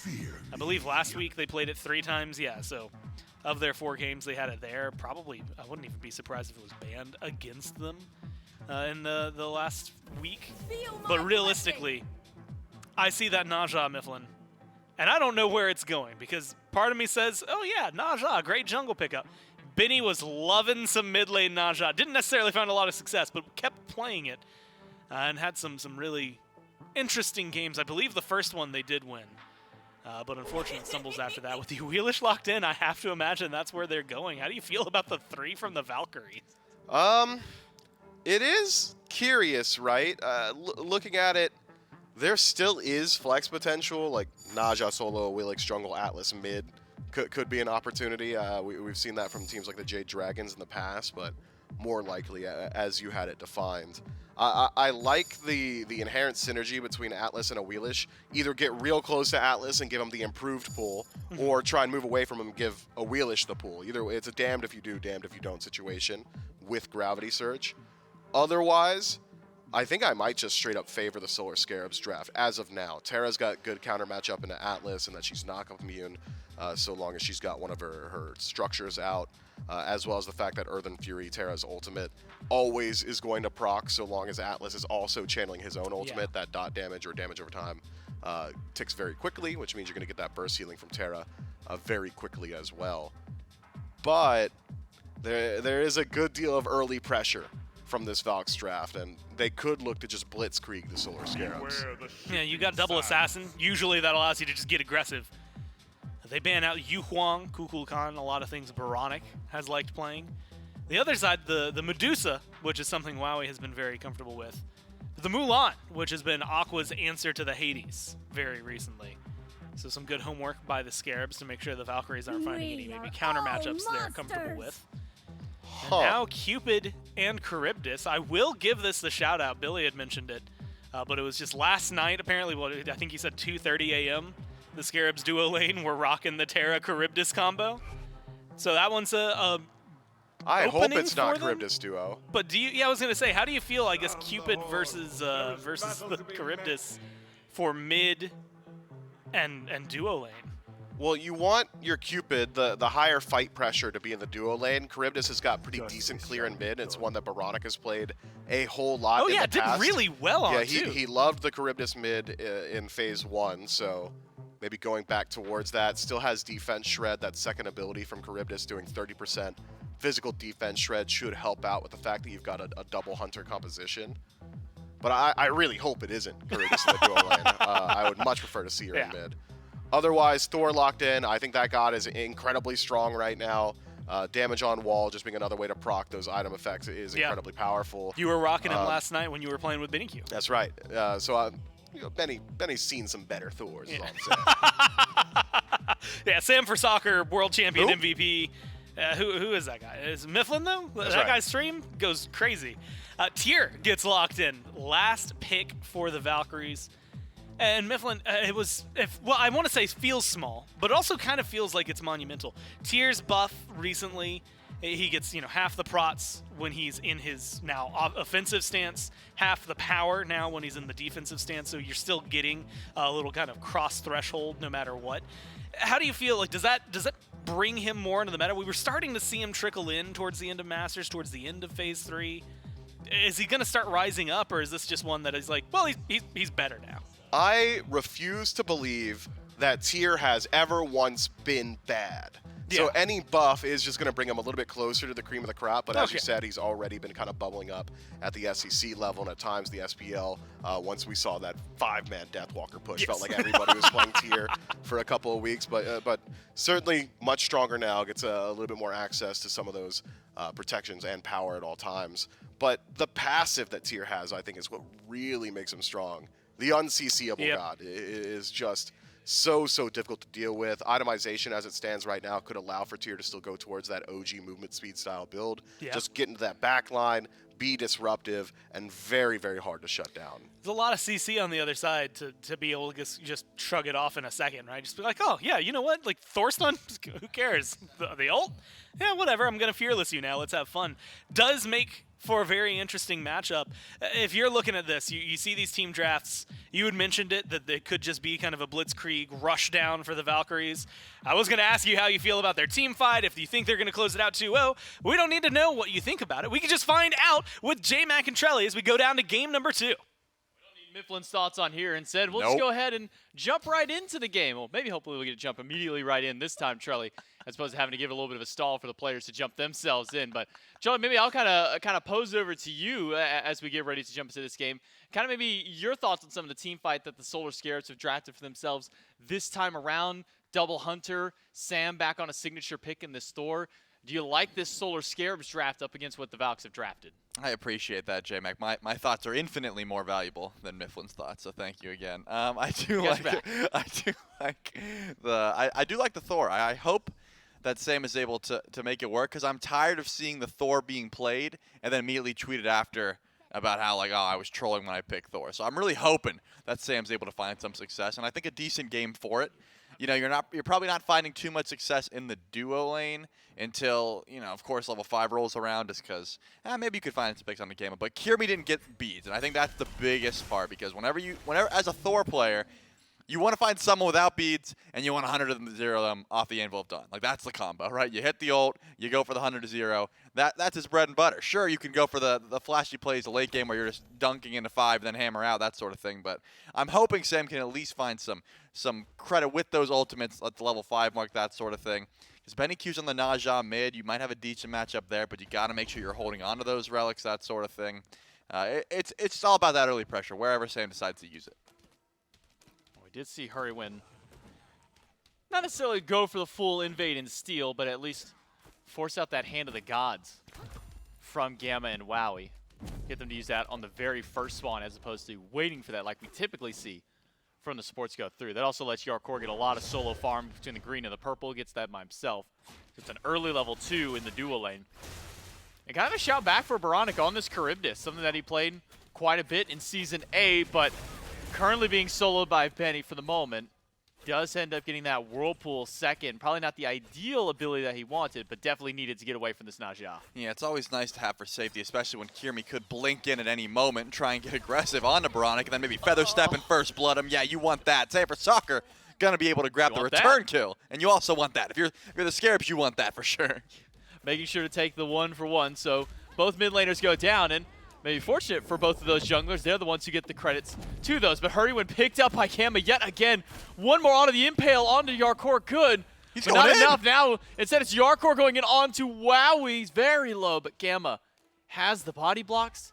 And Hurrywin gets to live through. And thanks to being a Terra and having a Cupid there, as long as those hearts are up for Yarkor, Hurrywin should be able to sustain up nicely. That's wild. Yark actually body blocked the autos from WoW. He hit the heart bomb, then dashed in by himself and said, you know what, if you're not finishing this, I will. As a full health Cupid, you sort of do have a ton of sustain built into the kit with the Death's Toll and, as you said, the hearts, so not going to be the biggest deal. Just love seeing this amount of aggression from the Solar Scarabs duo lane.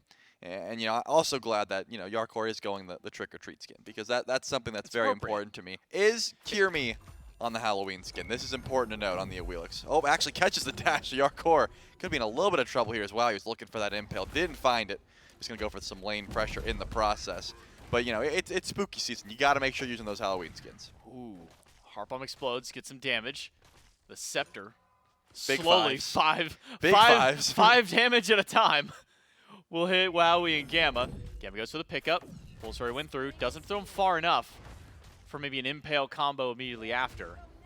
But a good stun there. Hurrywin really being a bully on this Terra, keeping up the pressure in this dual lane, making sure that Gamma and Wowie don't have the opportunity to really fight back.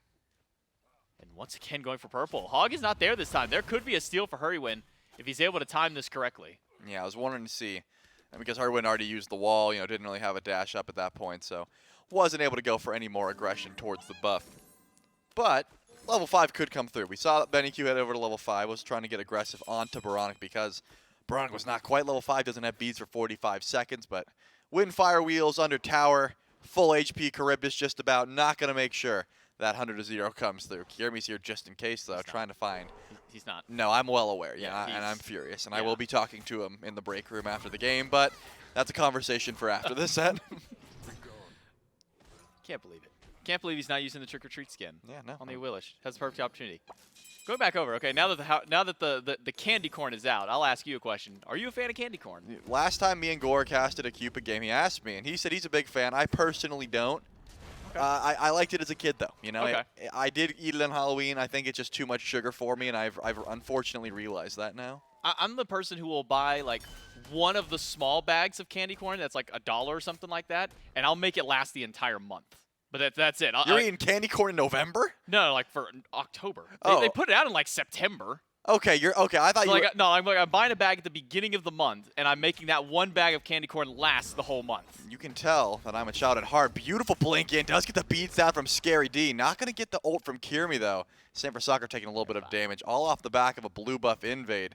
Up is Scary D to try to confirm this one for himself. But one more knockup comes through, and this Hades is going to die for sure. So probably smart to forfeit that buff.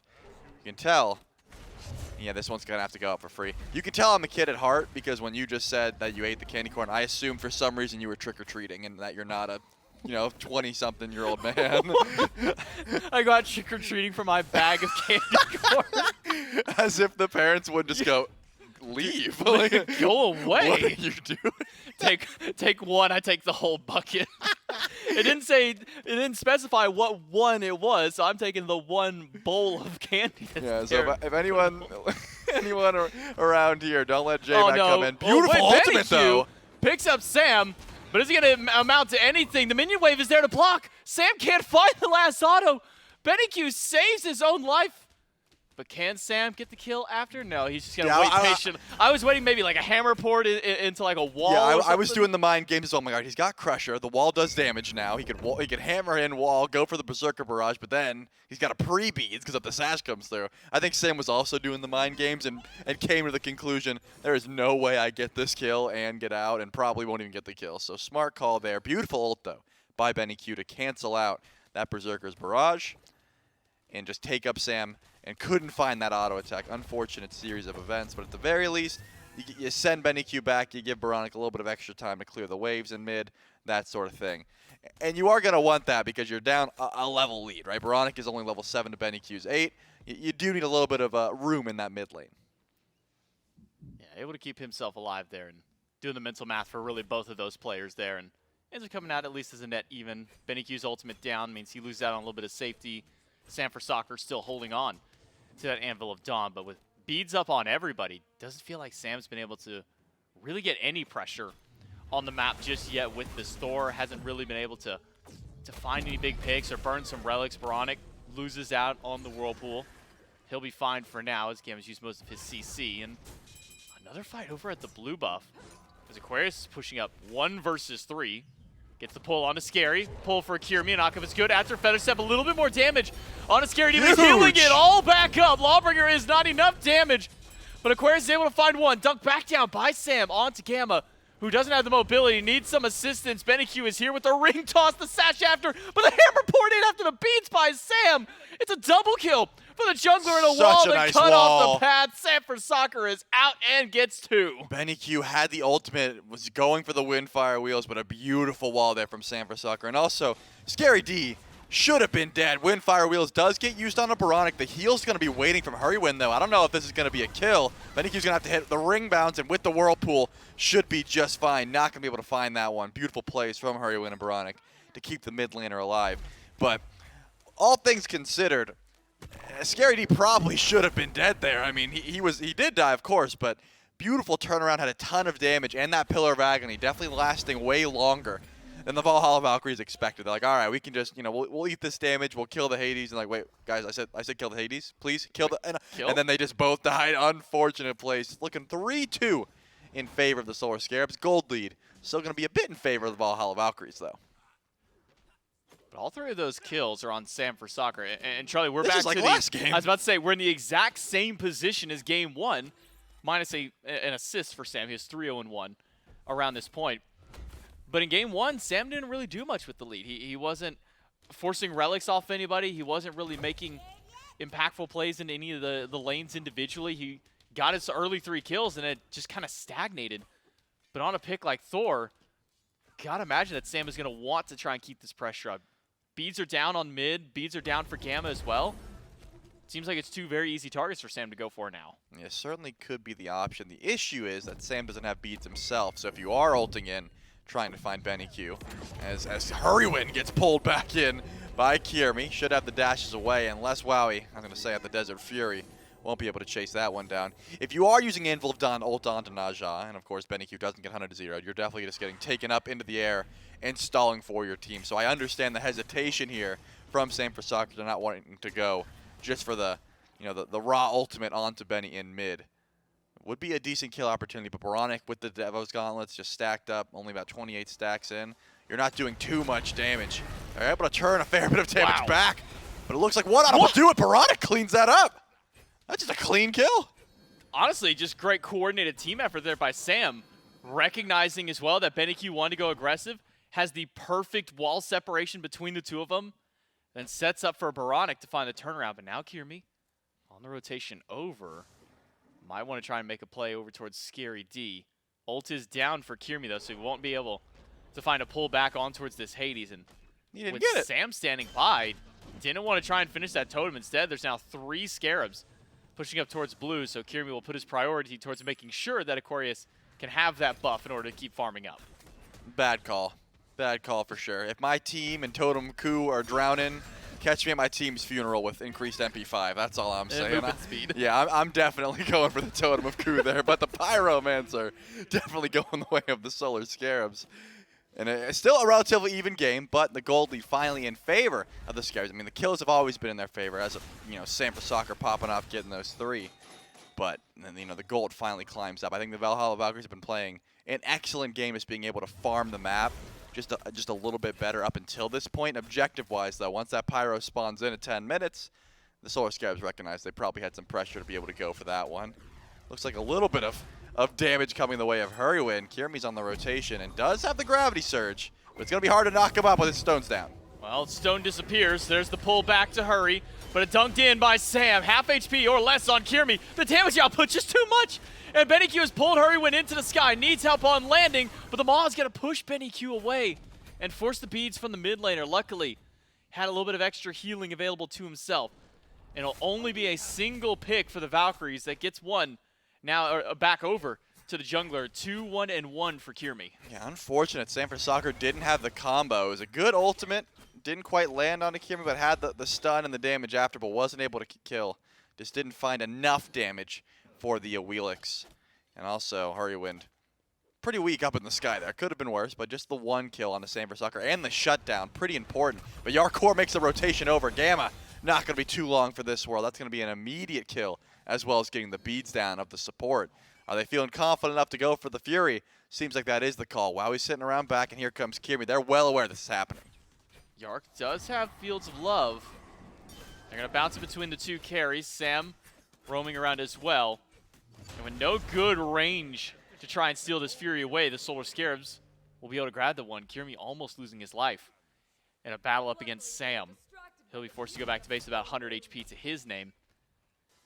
But again, I want to see maybe a little bit more from Sam. We're seeing the proactive from Benny. Good damage on a Scary D. Beads on landing. Pillar of Agony for some extra immunity.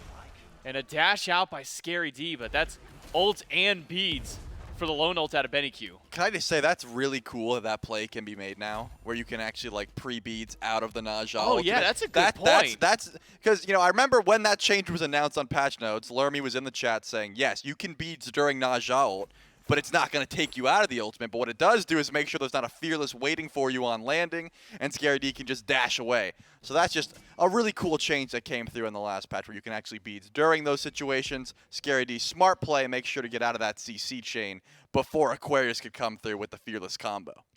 Now, I remember seeing that patch go up, and specifically I walked by when that note came up where you could beads it during your pre-fires and your post-fires. Pull in by Kiermi on a Scary D, who's low. Scary D's gone before Sam can even dunk back in. A lot of damage thrown towards his Wheelish. Maybe Hurrywin can find some extra. No, only finds the root onto Aqua, who is going to heal all of this back up. Power Cleave doing a lot of work for Aquarius, keeping him alive. Scary D, the only casualty of this fight. Yeah, unfortunate for Sam for Soccer. Doesn't have any anti-heal. The Brawler's beat stick not quite online. And actually, just not able to sustain through that. Wowie and Yark are trading a little bit of damage. Yarkor definitely getting the better end of this trade. And a little chuckle at the tower line, just making sure this Honor cannot step up to the tower line. Both 0-0 at the moment, but that little bit of crit chance certainly helping out as Baronic gets sent up to the sky. Gamma's on the rotation. Bronic low, does have Whirlpool, so he's out. Sam is here, has the wall, will hit BennyQ with it, and the double tap. Half HP instantly taken away from the Naja. And now BennyQ will clear out the minion wave, make his way back into the jungle. He'll heal a decent bit of that back up, but you can see the difference that crit can make in a 1v1 there. Yarkor versus Wowie. Wowie was wanting to maybe take that fight, and then ate a 250 crit, ate a double tap, and maybe a little bit more after, another 200 plus crit hitting. And Wowie, who just got back to lane, is already going to have to go back to base again. Well, I was like, I just got here, man. I just finished my balance blade. I was looking real hyped to just get there and lane and farm. Not going to be the case. I think that tier 1 tower might be going away too. San for Soccer, though, might be looking for the rotation onto Wowie when he walks up. Remember, the beads did just go down, and it looks like Sam just wanted the purple buff in the process. I was curious if we might see an ultimate. The Anvil of Dawn is available in 100-0 territory for sure. When you got Crusher and Hydras, that's pretty much all you need as a Thor to try and kill a squishy carry at this point. But it looks like the Valhalla Valkyries are going to get the tower on the right side of the map, trying to match the pressure of the Solar Scarabs. While he still has to watch his positioning, though, without the beads, you better be Desert Furying or ulting that Anvil of Dawn to make sure you're not getting CC chained. You can see what the Scarabs are, though. They're all grouped on the left side of the map.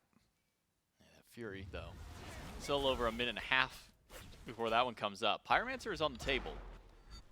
And I'm surprised that we haven't seen either team kind of eye their way towards it.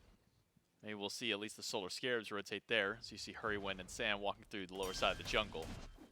Pyromancer would be a nice little boost back for the Solar Scarabs. I mean, despite the fact that it feels like pressure has been entirely in their favor, the gold has really just been mitigated entirely. Valhalla Valkyries held the gold early on in the game. Scarabs fought back and earned a little bit towards their name. And once again, Charlie, 15, 16 minutes in, we're sitting essentially dead even in gold. Experience may tell a different story, though. Look at the lead that Aqua has built over Scary D. 3 levels in solo lane. That is a lot of XP, as you're going to say. And that big Fed tier does make the rotation over to mid lane. Going to get the beads down from Baronic and send him, I'm assuming, back to base with that amount of HP. Just crazy amounts of damage coming from the tier. Still 2 over in the duo lane. Doesn't look like the Valhalla Valkyries are going to let Wowie be alone for the time being. I'm keeping my eyes on what BennyQ decides to do, just because there is a ton of damage to be done. But now BennyQ taking a lot of damage. Sam doesn't get the last auto onto BennyQ, but Scary D tries to make do, but Blink and Dash is not enough to keep up with Benny. Wowie finds a 2v1 kill onto Yarkor on the left side of the map. That means positional advantage goes over to the Valks in this fight. Aquarius found the one push, but Kirby's beads are gone on Suku to try and run away. Health bars now in favor of the Scarabs. And with Sam rotating over, can he find Kirby in time? Doesn't find the tap, finds the spin. Feather step over, not quite enough. And Sam up in the sky gets away from the Lawbringer. A stylish exit and a stylish entry for Sam. Yeah, he didn't even wait for the wall travel time. He wanted to make sure he got there as quickly as possible in case Kirby did channel that back. Pyromancer going to be pretty free here for the Scarabs. But the Valhalla Valkyries getting the better of these prizes after, you'd think. I guess the fight was kind of, split up in that sense, but still able to grab the Primal Fury unless Hurrywin can do something about it. On the way over, Gamma's looking a little low, but they should be able to outburst here. Well, they've got a combo with it. Now that the wall's broken from Hurrywin, Gamma tried to pick it back up, but he doesn't have the HP to be able to tank this one through, even with the sustain from Wowie. Valkyrie's not going to commit to the Primal Fury. That one will kind of peter away, and maybe now the Solar Scarabs can try and get some map advantage back. I guess that's the smart call, but I'm pretty confident auto attack Impale does more than anything Hurrywin's got, and especially because the clap was down. I mean, there's not much else you're going to be able to do there. Probably the smart call, though, as I said, so I like the hesitation there from the Valkyries. They'll at least get some vision, and they'll be able to know if the Solar Scarabs do decide to set up towards this Primal Fury later on. Well, one kill that we did miss during that fight was the one that Wowie found over onto Yarkor. And if a fight doesn't continue to break through, we can maybe take a look at it. Benny beads down. And the Valkyries will group up 5 to the left side. Meanwhile, the Scarabs a little bit spread out. Their Hunter not quite there. Yarkor does have Fields of Love, but nowhere to be seen from anyone on the Solar Scarabs. Sam has ult, not going to go in. Valkyries get a Primal Fury and every single one of them will walk out as if nothing even happened because the Scarabs were just nowhere to be seen. Yeah, I mean, it is going to put the Valks back in the driver's seat gold-wise, but it's not by much. Blink in for BennyQ. Sash off the mark. Knows that Bronic does have the beads available. Wouldn't have been in too much trouble, but now Hurrywin getting a little bit bullied here. Going to be chased down, going the wrong way, and stuck in the walls. This is going to be a long burn for Hurrywin. I don't imagine anyone's going to say, but look at this call from the Scarabs. They recognize where everyone's at, and they immediately go over to Fire Giant. BennyQ's the only one who can make it in time. 3 on the fire. That's not enough burn. There's no crit there. It's taking a while. Pillar of Agony's down. BennyQ has shown up. The ring toss goes through. A sash in. The Scarabs will get the Fire Giant, but can they get out is the question. BennyQ's blink is down, so he doesn't have a good chase tool yet. But here is Kirmi, stunned off of Suku. Good play there. What? And the Solar Scarabs, Veronic maybe a little scared as to what might have been coming his way. Scarabs lose Hurrywin, but they get fire on the other 4. Bronic, you gotta trust Sam, man. He made a clutch play. It was wall hammer gone, and then everyone was out, and then Bronic's like, no way Sam hit that clutch wall, right? I'm gonna turn around and use the maw. Just in case, smart play though, right? If you lose fire there, especially on one of your ADCs, definitely rather use the ultimate than not use it in that case. So at least the Solar Scarabs able to get fire on 4 when losing Hurrywin in the process. Definitely a smart call to make. They didn't quite have the burn, but BennyQ, the ring bounce isn't a reliable steal tool. You can't exactly confirm where it's going to go once you throw it onto Scary D there. And now we get to see what the Solar Scarab's going to do with a bit of a lead. Still a lot of towers to be had. I mean, Tier 1 and mid's still up, if that tells you anything. Tier 2's all available. And it looks like this, yeah, the Valks are doing a bit of a soft defense, maybe at that Tier 2, but can't do anything about this Tier 1 going down. It's still a relatively even game, so the Valks are still in a position where they could very easily put up a soft defense at these Tier 2s, maybe even a full-on defense. The stat lines not looking too bad. It's just you're waiting a little bit on BennyQ's relics. I think that's probably the tool they're waiting for. Once that blink and that beads come back up in 20 seconds or so, then you can look to go for a defense underneath these Tier 2 towers. So now with the Scarabs, fires around 4, 2 of those being hunters. Means the tower push should be very easy. Trebuchet in the left lane for the Valkyries to try and hold back a little bit. And at least keep the Scarabs at bay for a moment. 2 more minutes on that Fire Giant buff. Means that probably not too many more towers will be able to be taken by the Scarabs. They can start with this one on left, Tier 2 there. The Valkyries aren't even grouped up in their own tower. They're grouped up in the jungle. Gamma. Doesn't seem he's been spotted. BennyQ able to find the sash afterwards. And Sanford Soccer is out. Yarkor and Hurrywin both dash away instantly. Ult fired by Gamma. Sam up in the sky. No chance he dumps in on the middle of 5 people. No, he'll go back with Yarkor. They'll instead grab the scepter and regroup. I did want to see him do it, though, if I'm honest. It would have been crazy. It would have been cool. He didn't have beads, so he knew even if he landed on 4 and hammered out, he still would have been caught with some form of CC. And with the healing, though, from Hurrywin and Yarkor, is able to stick around for the time being. Without Anvil of Dawn, not going to be easy to go for this Tier 2 tower. And you can tell Kirmi is lurking in the jungle at the moment, maybe waiting to see, hey, can I find Sanford Soccer? Or the wraparound onto any target that might be able to get knocked up here. Sanford Soccer, once he shows himself in mid, looks like Kirmi's going for the 1v1. Kirmi wants to fight this. Kirmi can. No ult from Sam, no beads, means potential very easy pull for Kirmi if he can find the knockup, but for now, Yarkor and Sam going to split from the group. And as a duo, will now move over towards mid to deal with the Tier 2 there. 4 of the Valkyries to defend over on the left side. That Tier 2 unlikely to go down, and it seems that not even a Tier 2 in mid. Yeah, 35 seconds left. So with this Fire Giant, all the Solar Scarabs have been able to do so far is they got that kill Tier a 1. Trebuchet and kill a Tier 1 tower. They got that Tier 1. That was crazy. That was a lot of gold. We'll have to see if they go for one last-minute push onto this Tier 2 tower. But remember, Sanford Soccer again. Oh, the Anvil of Dawn actually almost back up here. That's probably what they were waiting for. Once Thor ult comes back, Sam will have the opportunity to try and die this. Hurrywin's going to start off the siege. He's going in. Goes through, but third of his HP taken away before he has a chance to get out of the tower. I thought returning that was going to be more. Aquarius. No, I mean, it looked like it, but I think because of that ward that was right there, Sam stepping over it, Valkyries backed up a little bit, didn't go for a full push in. And the Fire Giant buff effectively nullified entirely by the Valkyries. Again, all they lost in that was a couple of jungle buffs maybe 1 or 2 of their offerings inside their obelisk, and a Tier 1 tower.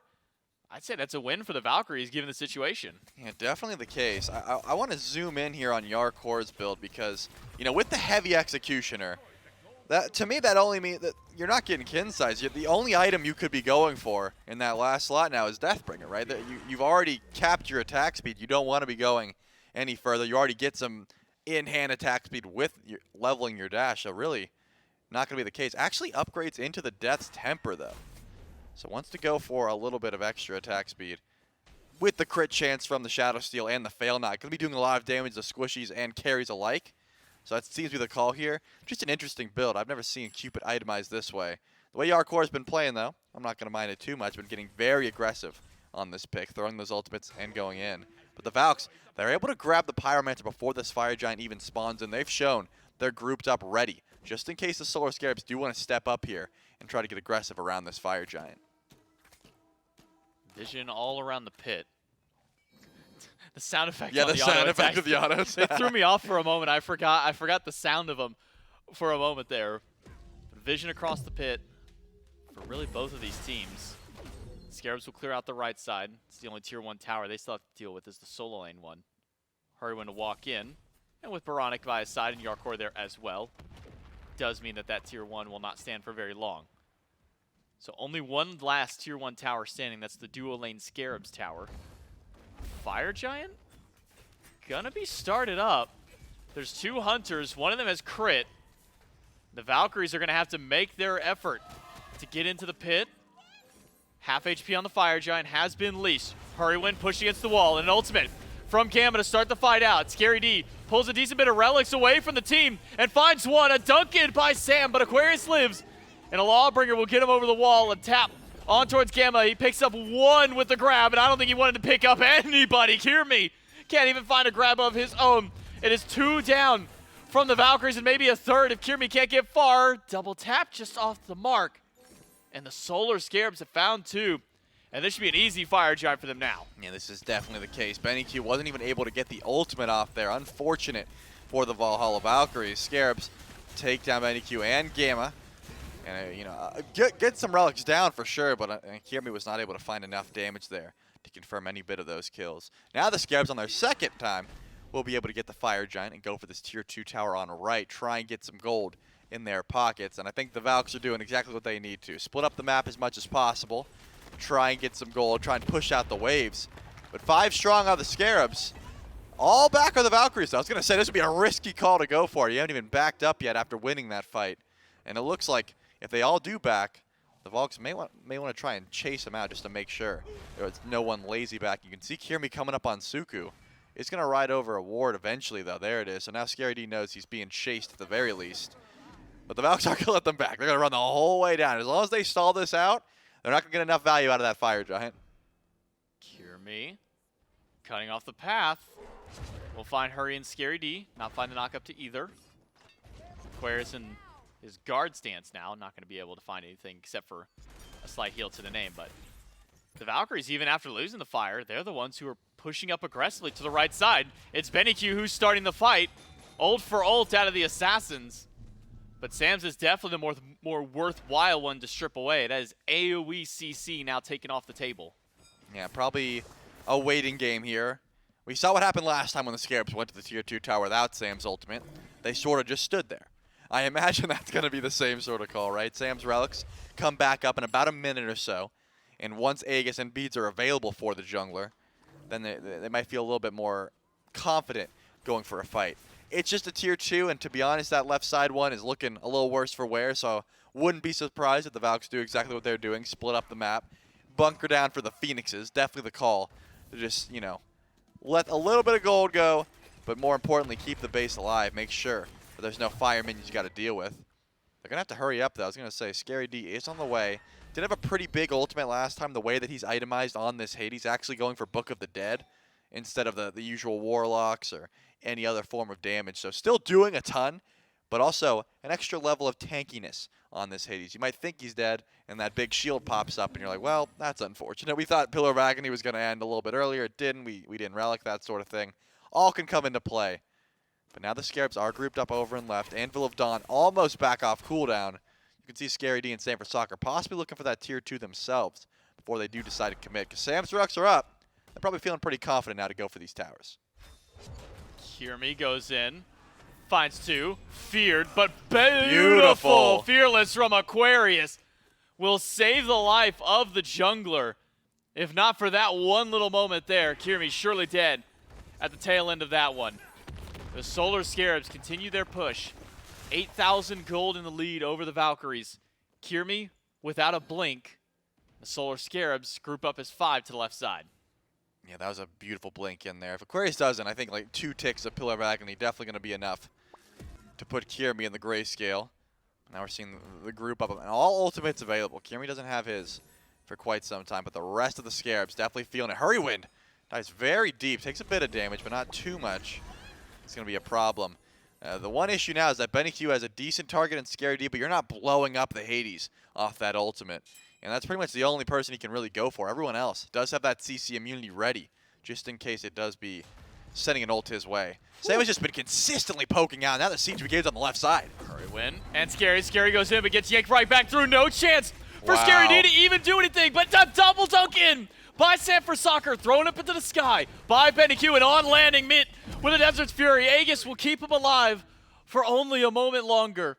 But the Scarabs have got what they were looking for. The left side bird goes down, but at the cost of 2 of their teammates. Yeah, I don't know how worth that's going to be, just because Enhanced Fire Giant spawns in here in about 50 seconds. At the very least, Scary D and Sanford Soccer are pretty mobile. They'll be able to make it over to that objective when it spawns in, but I would not be surprised if we see the Valks not hesitate too much, push up some waves, but go exactly for that Fire Giant and try and make a pull and try and burn that objective before it even spawns in. Doesn't seem to be the case. It seems like they're more grouping on the left side of the map, probably realizing, hey, we do have to send someone over to deal with fire minions. The Enhanced Fire Giant, sure, we've got a 2-man advantage for the next 15 seconds or so, but we're not going to have the time to burn through it. And if Sanford Soccer makes it with Anvil of Dawn, that's one of those abilities you're probably not outbursting at this case. I mean, there's not too much burst here for the Valhalla Valkyries. They don't have a traditional mage. They don't have a mage. It's just BennyQ with a crit, you know, Kiermi with a Feather Step. Those are your burst abilities for an Enhanced Fire Giant 31 minutes into the game. And you definitely don't want to gamble that with Sanford Soccer the way he's been playing on this Thor thus far. Top damage in the game, and he's been absolutely chunking with these double taps. So probably smart to clear out some waves and then group up towards the objective over here on the right side of the map. Blink in by Aquarius, finds 2 immediately. A pull on to Hurry Win will get the ultimate out early, but Aquarius is dead on landing. The Heart Bomb and a dunk by Sam into the back. Benny does not get a chance to fight back. It's a triple kill for Yarkor to start the fight out. It's only the dual lane left of the Valhalla Valkyries, and Gamma has separated himself away from his own teammate. And with the left side Phoenix down, the Solar Scarabs can march right in if they want to. Wowie and Gamma, still the last 2. Stun onto Wowie is good.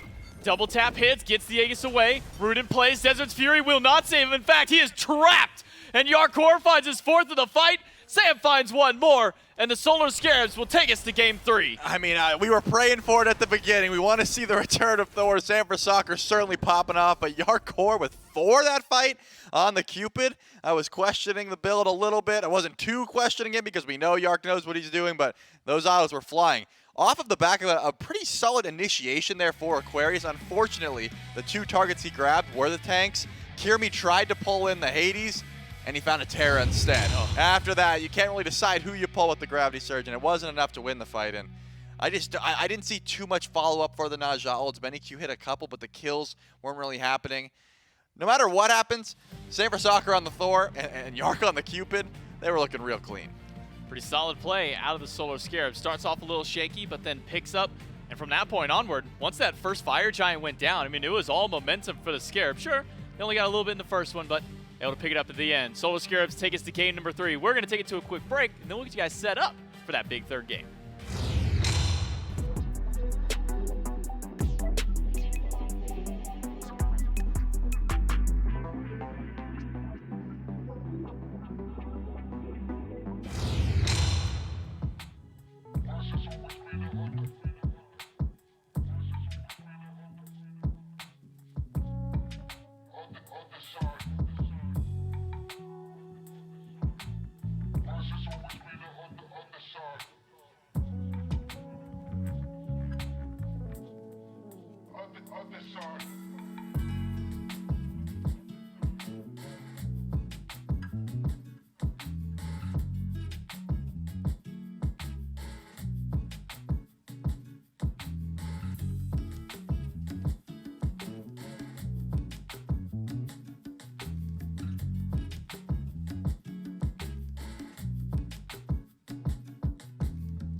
Well, the Scarabs tie things up here after game number 2 and give us a very interesting set. Of course, one I was excited for coming into this, and if you have been excited by, well, just any of the SBL this year, well, I've got good news for you. It's been powered by our friends over there at Prime Gaming. And of course, if you are a Prime Gaming member, there's a lot of things you can get, and if you aren't, then you might want to listen up because I think this is going to help sway you. First and foremost, you're going to get access to a whole slew of free games, which cycles every month. We're getting towards the end of October. If you haven't gotten your games this month, you want to make sure you grab them. Then, of course, right at the beginning of November, it'll cycle over and you'll be able to get some brand new games. But you also get in-game content for a bunch of games across the internet, as well as all of the other things you would get with a Prime membership, such as the free shipping and things like that.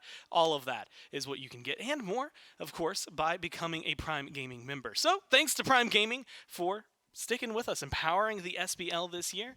And of course, thanks to you out there for anyone who happens to drop maybe that free monthly Twitch Prime sub right down there where there's a button that says subscribe and help support the SMITE esports, things like that.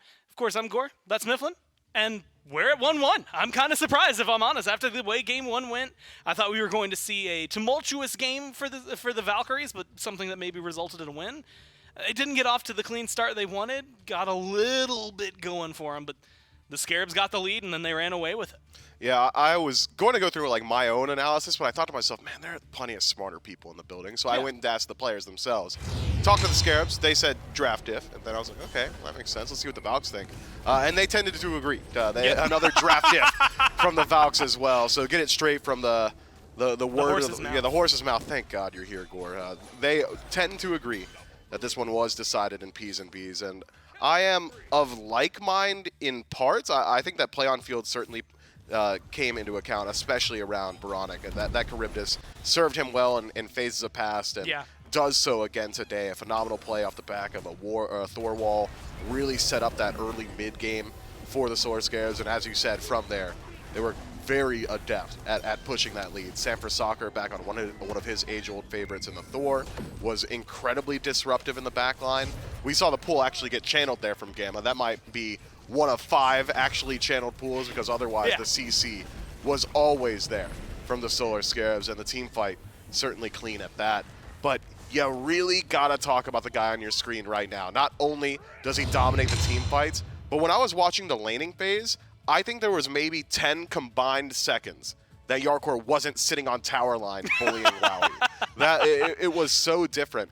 And we knew he was going to perform well because of that Freya game, but now that he's on a pick, a standard hunter in a meta that leans towards standard hunters, and a bully hunter at that, Yarkor has proven to me that he really can be the progenitor of aggression for his team. He can really establish a lead and create so much pressure on the map that he's going to drag attention to his lane and create space everywhere for his squad.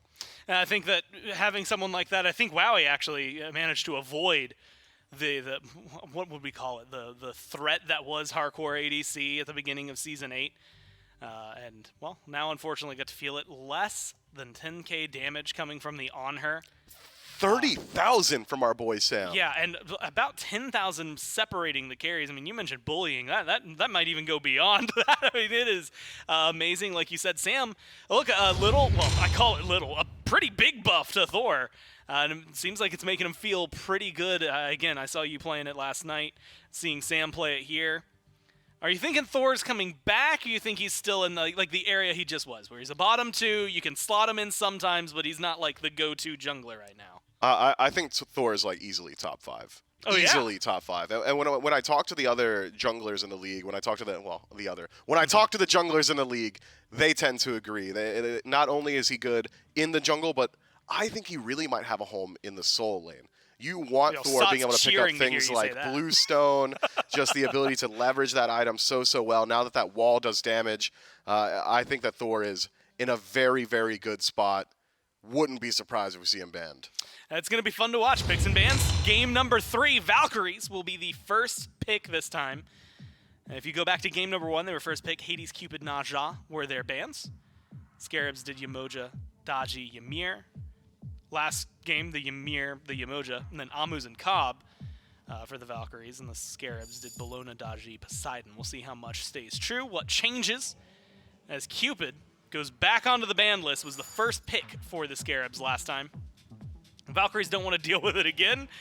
And like you said, with the way Hardcore was playing, I do not blame them. No, just get him off of that bully. And I think that Wowie is in a position now where he has one phenomenal game on her in game 1, decent matchup into the Freya, and then one lackluster game in game 2. I'll be curious to see how he adjusts in game 3, whether or not he's gonna, give a vote of confidence towards that selection. We'll see whether or not the On Her was just a counter pick that worked well, and then he maybe skewed his vision a little bit, and he goes towards it in game 2 just as a blanket good pick, or whether or not he's gonna stray away from it here in game 3.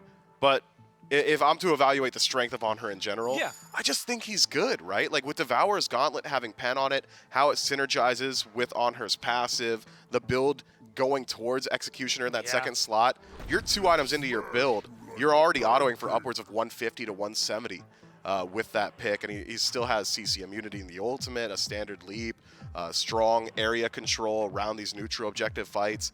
I'm not saying On Her's like top of the meta, but this is a meta that is revolving around ADCs that are capable of boxing, and On Her can count himself amongst those. I mean, there's a reason he's the 1v1 god, right? Like, it's perfect for that kind of scenario. We'll see where that goes. Your prediction came true, though. Thor did get banned. Hades banned as well by the Valkyries. It was the emoji of the Poseidon and the Daji on the other side, leaving Ymir open for the first time this set, and that is the first pick for the Valkyries. Answered back, Charybdis and Terra locked in for the Solar Scarabs. And like you said, I mean, Charybdis specifically going into mid felt pretty solid. Hurry on the Terra felt really good as well. Yeah, these are just standard picks, I think. Hurrywind, very good at playing the Terra. When I think of Hurrywind in the support role, well, when I think of Hurrywind in general, I think of Yanis, but Yeah. we are shifting It's such up. a mental lock that one is. He's playing it for so long, but we're shifting it up now, and now Atlas, Terra comes to mind. At times, the Ymir are picks that suited him very, very well in the SCC, and Terra just seems to be a strong pick in the meta as of right now. The Earthen Fury always been a very good tool, but with some of the TTK changes recently, Yeah. now that healing gets a little bit more value. If you so choose, Faye Blessed Hoops, very, very strong as well. And when you're going for what I can only assume is going to be another double Hunter composition, having a little bit of magic damage off the back of that Earthen Fury can really adjust how the Valks decide to itemize. Generally, you see double Hunter and you're like, okay, Witchblade, Midgardian Mail, standard stuff like that, because you're lacking a lot of that magical damage. I think Terra, even through support, does enough that you have to respect it. Well, a pick locked in that we've been seeing in mid more often than not. Oh, And I thought it was going to rival with another pick we've been seeing in mid. But if you want to talk about iconic god combos, Wowie might only actually have the one. It is with the Kernanos. And that is a very simple lock-in for the The Valkyries. Whoopid, man? Come on. The Whoopid, okay, I will give him credit. The Whoopid has been pretty He nuts played it lately. for like 50 games straight. Well, yes, but how many of those have had, like, iconic, he's won the game and it's absolutely insane? It's Kernanos, baby. Boy, That's you really like set the me up play. for the Wowie doesn't win super often bit right there. But I He's think been I winning did, a lot more. I think That's I what did we can technically say. chomp on it. Oops. Whoopid has been doing really well, though. You're right. I need to give the credit where credit's due. It's the Bologna instead that gets locked in alongside it. Amuz and Cobb was hovered, but not picked up. Picked up over there for the Scarabs. And so I want to ask you this. Pandacat, I think, as of late, has been the only one playing AMC in the long lane. Who do you prefer? Like, AMC has really good mid pressure, but Charybdis is like the god for Baronic. Yeah, and if it were anybody else, I would say Charybdis and ADC, AMC towards mid, but because it is Baronic, I think it is very likely that we're going to see Charybdis head towards mid, AMC over towards the duo lane, which is concerning. Looking at the duo lane of the Valks, which I believe has been selected top 2, Ymir's got great counter matchup into AMC. The wall is just so stifling. The ability to slow him out as well when you're lacking any mobility in the kit. You're getting additional value from that second Yeah. ability, the Glacial Strike from Ymir. Cern now with the root, as well as just all that damage output and the ability to actually deal damage to the wave with his ultimate means that AMC can't even hide in archers, which used to be the original matchup between those two. Yeah. It is a very concerning duo lane, I think. But Yark has proven to me that he is, even from an even state, very, very comfortable taking those boxing matches. If the Solar Scarabs are able to play around the aggressive mid laner, that aggressive hunter in mid, which like they did in game 2, might buy enough space for AMC to force some of those 1v1s over in the duo, and 1v1s can be very interesting when you've got that amount of burst. I feel like, speaking of boxers and like just having that, I think that like AMC with a boxer skin where he instead of a shoots stinger gloves. he shoots gloves Jeez. would actually be fun. You don't seem to be as into that as I am. I want him holding up like the box that just has like a, what is it called, like a jack in the box, and a boxing glove comes out. And he winds retracts. it up. And then it could be a clown skin, right? And he just winds Yeah. it up and it boxes and comes back in. Just boing, boing, boing. I hope someone's writing and that right down. there, that's the audio for the autos, right? I Yep. nailed it in one. Goes to Cthulhu the on what? locked in. Does go to the on her. I'll talk about the bands just to catch us up. The Lancelot, the Serket, the Tyr Susano for the bottom four. Cthulhu locked in for the Scarabs. Ratatosker and the on her, which has caught you off guard because it does mean now this Kernanos more than likely going mid. Yeah, I suppose so. Kern mid into Charybdis. I mean, if I had to take one of them mid, I would take the on her mid, just because he's got Not better uncommon. wave clear on his own. But double hunter composition, no standard defense shred. It makes more sense for the Solar Scarabs because they've got both hunters that are usually at least one half of the double hunter composition, Yeah. right? Because of Stinger shredding so much defense or the second ability from Charybdis. FizzD is going to get a lot of value for the Solar Scarabs. And Ymir being the only source of magical damage won't likely be able to itemize too much damage in the build itself. Just a very strange draft from the Valkyries. There's a lot of aggression across the board. Like, you've got lanes that you can play through. Let's operate under the assumption that it's going to be a Cern Ymir lane. That's still pretty high kill pressure. On her's a run it down style mid laner. You've got a Cthulhu over in the soul lane that you're playing up against, so you can trust that your Bellona should be able to hold her own and likely put pressure onto the blue buff. Feels to me like the Valkyries are playing a draft that has to get active. They don't have the opportunity to say, all right, let's just wait it out. Let's get to that late game team fight, play the 5-on-5. It's, hey, we need to leverage this now, because in the late game team fight, the Solar Scarabs are going to have more FizzD and just ways to deal with your draft. Do you think the Ratatosker plays into that, right? Like, it's early game oriented, at least a lot more A lot of early global game than what you presence. think of a Hunbats.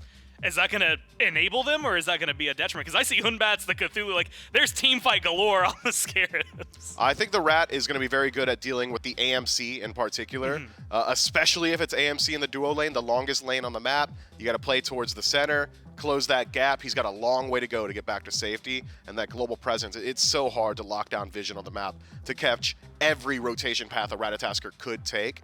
So I'll be keeping my eyes on Kiermi. Hopefully we see him make his way over towards that duo lane. But dual lane ganks are so high risk in that if you don't get your kill, you're sacrificing so much farm on the map, and during that entire time, you could trust that Sam is going to be farming up elsewhere. Well, it's an important win for either of these squads here, Mifflin. If it's the Scarabs find this win, then it's the first set win they've gotten in Phase 3. That could be monumental for them, maybe the thing they need to reset everything. If the Valks get this one, first time they beat the Scarabs this year, first time that they feel like they can maybe separate themselves from that bottom two, which surprisingly right now is the Bolts and the Scarabs. I was going to ask which one you think could potentially be the one who wins, but again, we're just going to get to find out here. Game number 3 with J-Mac and Trelly. These two teams have got to put it all on the line one more time to see who's going to get their first, as Gore said, a first win of this phase for the Scarabs. For the Valkyries, a first win against the Scarabs in Season 9. And it all comes down to the coveted Game 3 that we're so accustomed to. That comes from the Solar Scarabs. It's J-Mac, it's Trelly, it's Doug one more time as we jump into the set. And maybe kind of jumping and echoing with some of the sentiments that were brought up on the desk, or maybe some of the concerns by Mifflin. Is this double hunter composition from the Valkyries that's lacking some of that inherent prot shred that you would get from something like an AMC?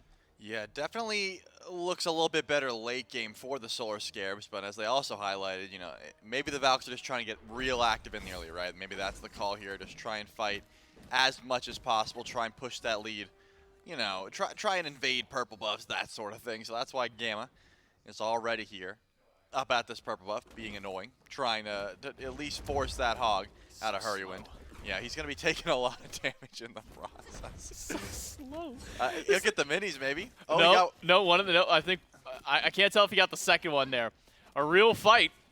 He's going to have to get the damage. Oh, No he way! stole it. Hurry didn't hog Why that did you one? hog that? Maybe Gamma dies, though. Slows are good.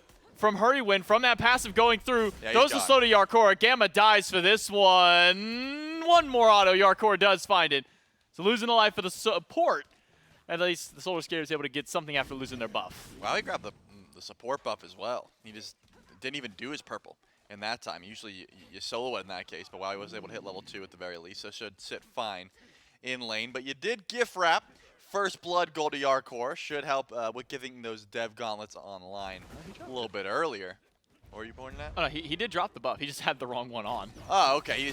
Maybe he just wanted it. You know, a little bit extra, you know, survivability in lane. That was probably the call at this point. Either way, gonna be sitting nice, giving an assist over to Hurrywin and first blood goal to Yarkor. Not exactly what you want to see this early in the game, but hey, I mean, Gamma got the purple, I guess. And actually, it is something to bring up, you know. Desk was kind of talking about this Amuzin Cobb and this Charybdis specifically. It's a pick that, for Baronic, he's very often gone towards Charybdis in the mid, but having a shift over to Yarkor in the dual lane gives a lot of lane coverage for Kieran to maybe try and get a chase on this Charybdis. And we've talked to High Heaven just how much safety that god has into her kit. I mean, between that Whirlpool form, the Maw, and then if you get that Beads and Aegis late game, feels like you can buy upwards of 10 seconds of some kind of immunity, whether it be CC or damage immunity. I was just thinking about how less frightening Charybdis' ult would be if we changed the phrasing a bit. Hurrywin actually taking a lot of damage. I don't even get to say my joke, because we might see a little bit of action over. You know, it's called like the Maw hungers. But Right. what if it was just the Maw is hungry? You're The like, Maw. all right, well, just feed him, you know? Like, just feed him then at that point. We just add is hungry yeah, to it. instead of the Maw hungers, it's just the Maw's hungry. Maw's hungry. Yeah, he's not, we're not trying to fight. Like, we just get him some food, make a sandwich. Just wants a bite. Yeah, exactly. Maybe a bite of the enemy team would be nice. Wonder how Goat Man tastes. That's what Cernos is. Okay. He's a Goat Man. Yeah, don't know. I suppose, yeah, you're not wrong. I'm gonna line the Witch and the Wardrobe crossover so we can get Mr. Tumnus Cernos. Speed Buff Steel not gonna be successful by Sam for soccer. I can't believe I looped it back around to that old joke. And it's not even, no one's going to get it. That No. was just for us. The same for soccer. Should be falling here. Isn't in combat. Doesn't have the blink available. The rotation from Aquarius.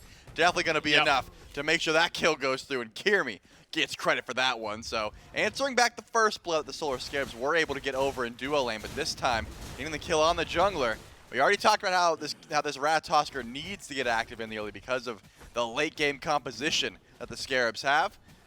Good to find an early kill on a Sanford Soccer over in the... I mean, I guess it was kind of at the speed buff, but went all the way over to Fire Gen. It was a long chase there for Sanford Soccer.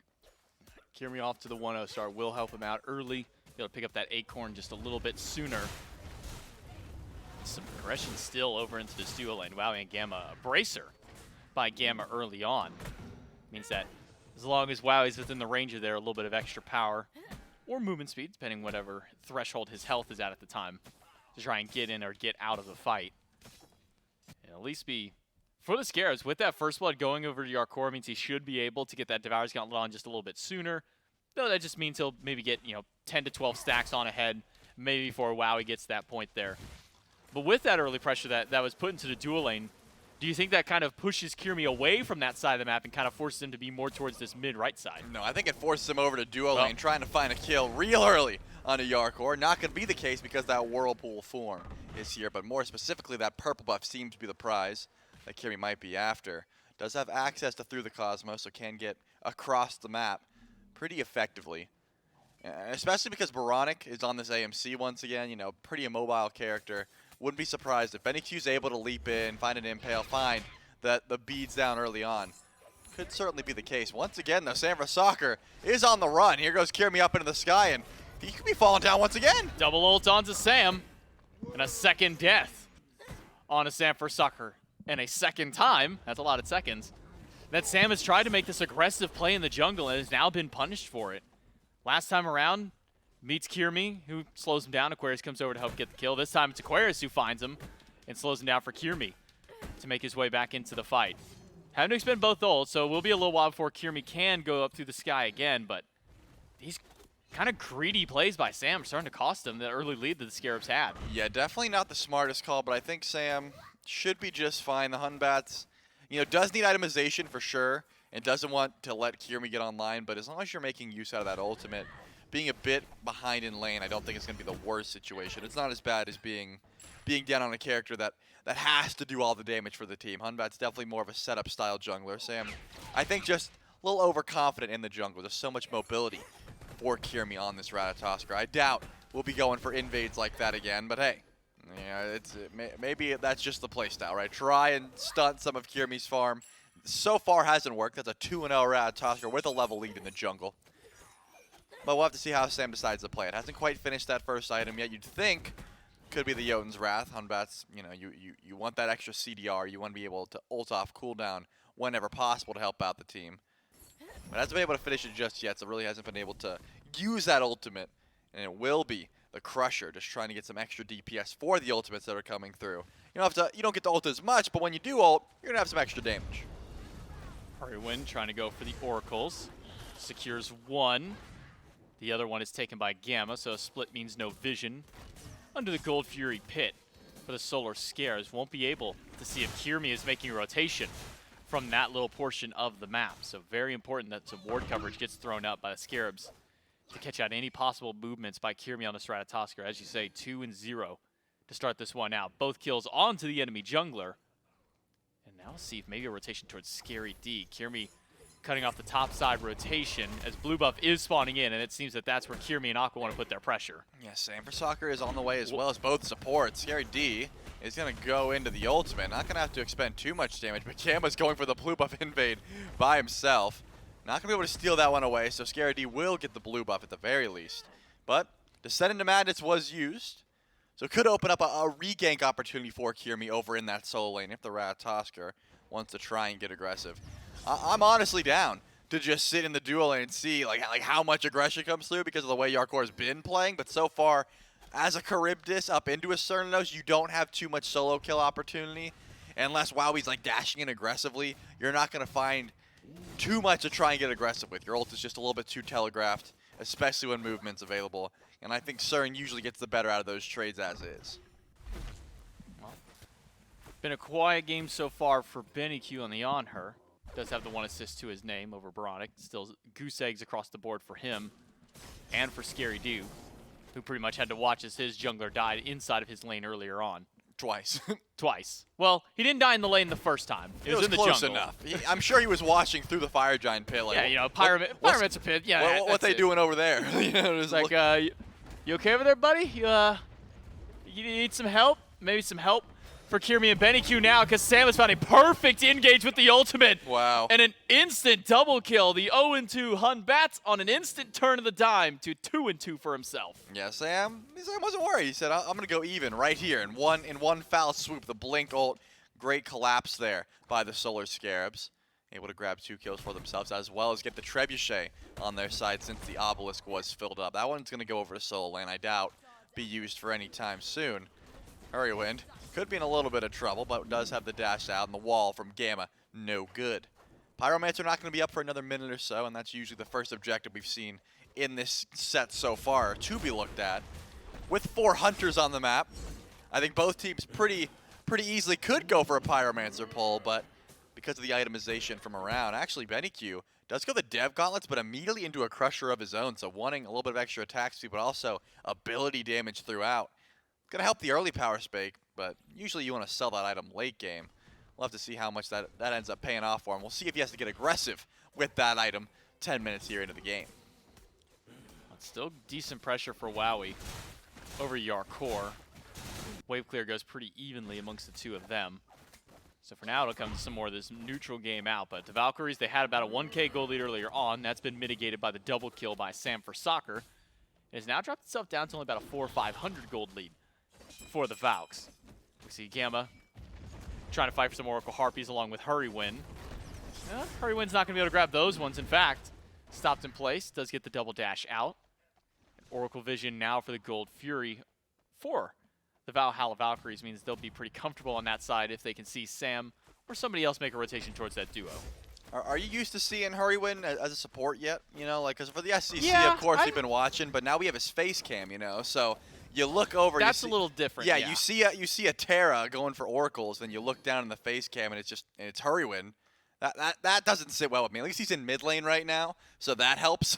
But he's not playing like Janus, and I'm like, why is he playing Terra? You know, like I know we've been casting his SEC games for What a if while. he did the but Janus support though? he could. Would that make it a little his- bit? Would that his- make it a little bit easier for you? It would be easier for me. I don't imagine it'd be easier for the Scarabs. I don't think it'd work well for the team as it usually does. But the Valhalla Valkyries drop the bracer, and they are absolutely shredding through this Pyromancer. Gonna be a free objective, 10 minutes and 50 seconds in. Didn't even have much time to react. You can see the Scarabs are grouped around the Gold Fury, but not making any immediate pulls. Maybe we're focused on trying to find a kill onto Wowie with the beads available. Not gonna be easy. They're getting aggressive in mid as well. Alright, Wen gets away. Fear no evil off the mark by Sam. Wowie will be just fine. Still holding on to beads and ult for the Cernanos, which means that Wowie will be living comfortably in this dual lane for a little while. And that's where I was maybe wondering if some pressure from Sam could even be had, because it's not like Charybdis is one of the better hunters to kind of get beads pressure in that dual lane. I mean, when you think of hunters that really can be, Neath is one that might even come to mind initially. You can take Uller on her. Uller on her even. Thank you for covering me, because I you. literally had blanked for that Cupid, exact moment. we can go all day. Well, Cupid got banned away, and it's a double ult by Aquarius onto Baronic and Scary D. But Aquarius doesn't have much more. Kirmi wanted to go in, saw how far everybody was, and decided to go ahead and back himself back out. But again, it just feels like this is such an awkward matchup for Sam to go in, because it feels like at any moment, wow, he should just have those beads up unless he gets hit by a stray Maw. Artemis. There you go. Now Artemis. we're done. Okay. And, yeah, we are seeing a little bit of aggression, but not enough. Right when it's so difficult to land the Maw when you can see it coming. Of course, wow, he dashed out there, but Yarkor sort of tried to chase down with the Whirlpool. Immediately realized there's no way I can get aggressive here with relics up. It's just not going to be the play style they're looking for. So the Solar Scarabs, a little bit behind gold-wise, sitting about 2K at the moment, off the back of that Pyromancer going down for the Valhalla Valkyries. Just some good farm throughout from the Valks from pretty much all of these lanes. But I imagine just happy to sit back and wait until late game. They've got double ADC with a Hunbats and a Cthulhu. Their team fight presence, it's not going to be easy to deal with. That's got to be why they're so confident in not stepping up too far. At least not giving up Gold Fear. That's something that you don't want to do. The Scarabs want to make sure their vision is on point. I'm keeping my eye, though, on the solo laners. Whenever Wowie has this amount of shred, he can definitely do the damage to the Gold Fury, but you definitely want to make sure you got your eyes on those solo laners. And you want to make sure you got your eyes on Gamma, who almost got caught out for a second. But here they come. Scary D makes the rotation over. Aquarius a little bit behind, but I think that was a just in case they decide to pull the Gold Fury. They're not feeling confident going for themselves. They're like, hey, we're seeing a grouping. Scary D, can you come over just for a bit, just in case they try to pull this objective? Now that Aquarius has joined in, he's met with Scary D. Aquarius dashes into one route. Eagles rally into the middle of 4. But BennyQ is on the backside of the fight, can try and get something going. Uses the Desert's Fury up against Yarkor. A jump out to get away from the Maw. Descent into madness by the Cthulhu. And Scary D doing some decent damage in the backline. But Fear No Evil is completely off the mark. Aquarius is fine, and Kirmi has gone right back in. But as soon as he lands down, he is collapsed on by the entirety of the Solar Scarabs. BennyQ finds an impale, but it's only to stop the fight. I mean, that was a questionable series of events. Of course, Aquarius dives real deep into the backline, assuming the rest of the team follow-up was there. Wasn't quite, but doesn't lose his life. Kirmi goes in off a great ultimate, because Sam for Soccer, as you said, missed the Fear No Evil. Seemed like a decent opportunity. Now Hurrywind might be in some trouble if the freeze is able to land. Gonna be the stun into the ultimate. BennyQ gets credit for that one. What a back-and-forth brawl. Neither team feeling confident enough. Now, finally, double ADC with Aquarius on the tank. Should be able to pull this Gold Fury effortlessly. Yarkor was close by, but not enough to try and go for a steal. And the Valhalla Valkyries, after losing Kirmi, finding Hurrywind, will be able to claim that Gold Fury for themselves and continue to push that gold lead even further in the process. Baronic does stinger Kirmi. Looks like it's going to be a pretty close fight, but Kirmi gets the better of that one. Even the lingering bees after, not quite enough to take down Kirmi. About 100 HP left on the Ratatosker. Good attempt by Baronic, but unfortunately gets a little bit caught out, a little too much damage from Kirmi. Pyromancer about a minute or less until it's back up. So slightly staggered cooldowns, at least for these major objectives. Fire Giant still kind of out of the sight for these teams, as it's still only about a 2,500 gold lead that the Valkyries have up. that was our first true taste of a full 5v5 fight. And with the lack of kin size going in that fight, seems like that may have been a bit of a hindrance as to why Scary D was able to live for so long during that fight, able to stay so tanky up in that form. But now that we have started to see this kin side come through, BennyQ's got his, Wowie likely on the way for his next one as well. Actually has gone back to pick it up. Does this make the team fight easier for the Valkyries now against the Scarabs? Yeah, that's definitely a huge power spike here for the Valks. But, I mean, that fight goes way differently if Sanford Soccer connects with the Fear No Evil as well. Hurrywin in a little bit of trouble, gets freezed out once again. Not too much damage for the follow-up. And here come the solo laners, forcing out the jump from BennyQ. Looks like a Pyromancer fight is in the cards, but no one feeling like they want to make the first move. And remember, both ADCs have made that rotation over. Wowie and Yarkor hovered around the Fire Giant pit. Call it the Pyromancer pit for now. 16 minutes in, neither team feeling too confident to go for it. But no one's making the move just yet. This is a bit of a dance. And I don't know who's going to make the first step in this one. Seems to be nobody wants to start the tango. Everybody's just going to back away. It takes two to tango. It does take two to tango, but neither of the partners for said tango stepped up. Now it'll be the Valkyries to make the first move. Are the partners of the Scarabs going to now walk in? Hurrywin, zoned away by Gamma. Pyromancer shredding away. And the Valkyries will get it. Scary D immediately up into the madness. And it's only Aquarius in the middle. Does that help us all? Because he used it to get in. The Fear No Evil locks him down. And there's just enough damage to finally take him off the board. Scary D still charging forward in this giant form. But nobody's able to grab him. Hurrywin cannot find the root onto Gamma. But Kirmi goes in, finds the stun, backs out instantly. And the Scarabs now have advantage around the Fire Giant pit. But doesn't seem they're going to try and start this one up. Yeah, I'm going to be honest with you, J-Mac. When that happens, when Scary D blink ults in and Sanford Soccer connects on a Fear No Evil, it doesn't seem very easy for the Valks to find any avenue back in, especially because Aquarius doesn't have beads, and Gamma is very difficult to get in and get out. You're either getting, as a Ymir, you're either getting in or you're probably dying in that fight, right? So as long as Scary D is able to blink and initiate with the Descent into Madness and not be immediately targeted down by the ADCs of the Valks, I mean, it's going to be a very difficult team fight as this game goes on. They're able to find the one pick. They didn't get the Pyromancer. That one went over the Valkyrie. So the gold lead still certainly in their favor. Still in the driver's seat are the Valks, about 3K. I imagine they want to just make sure that Scary D is able to initiate these fights, try and collapse onto Aquarius or Gamma as quickly as possible. And as long as they're able to keep that up, their fight is looking real solid for the Solar Scarabs. But Oni Fury's not going to be up for about minute 15 or so. The Relics are going to be down for a while as well. Baronic's sitting on neither for 80-plus seconds. And besides that, everything for the Valks looking solid. We'll have to see if Kirmi decides to get active before that Oni Fury spawns in, but it doesn't look like that's going to be the case. Looks like just farm up, get some vision over on the left side of the map, and just group up with the Scarabs. Yarkor still over here in right. Not going to go back over to duo lane. Pyromancer's down. Probably just sticking with the team, seeing if they can group up and find a pick off the back of this Charybdis.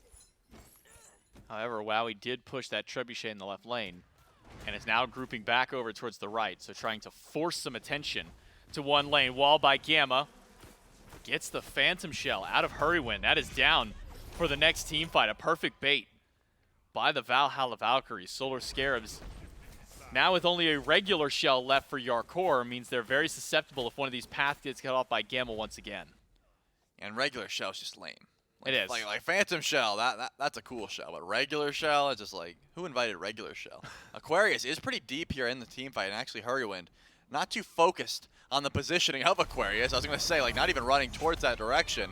Eagles Rally gets used. It looks like no more chase to be had onto the Bologna. Maybe just a grouping in for the Tier 1 tower is what the Solar Scarabs are after. Just a little bit of extra gold in their pocket before the Oni Fury spawns, which it already has.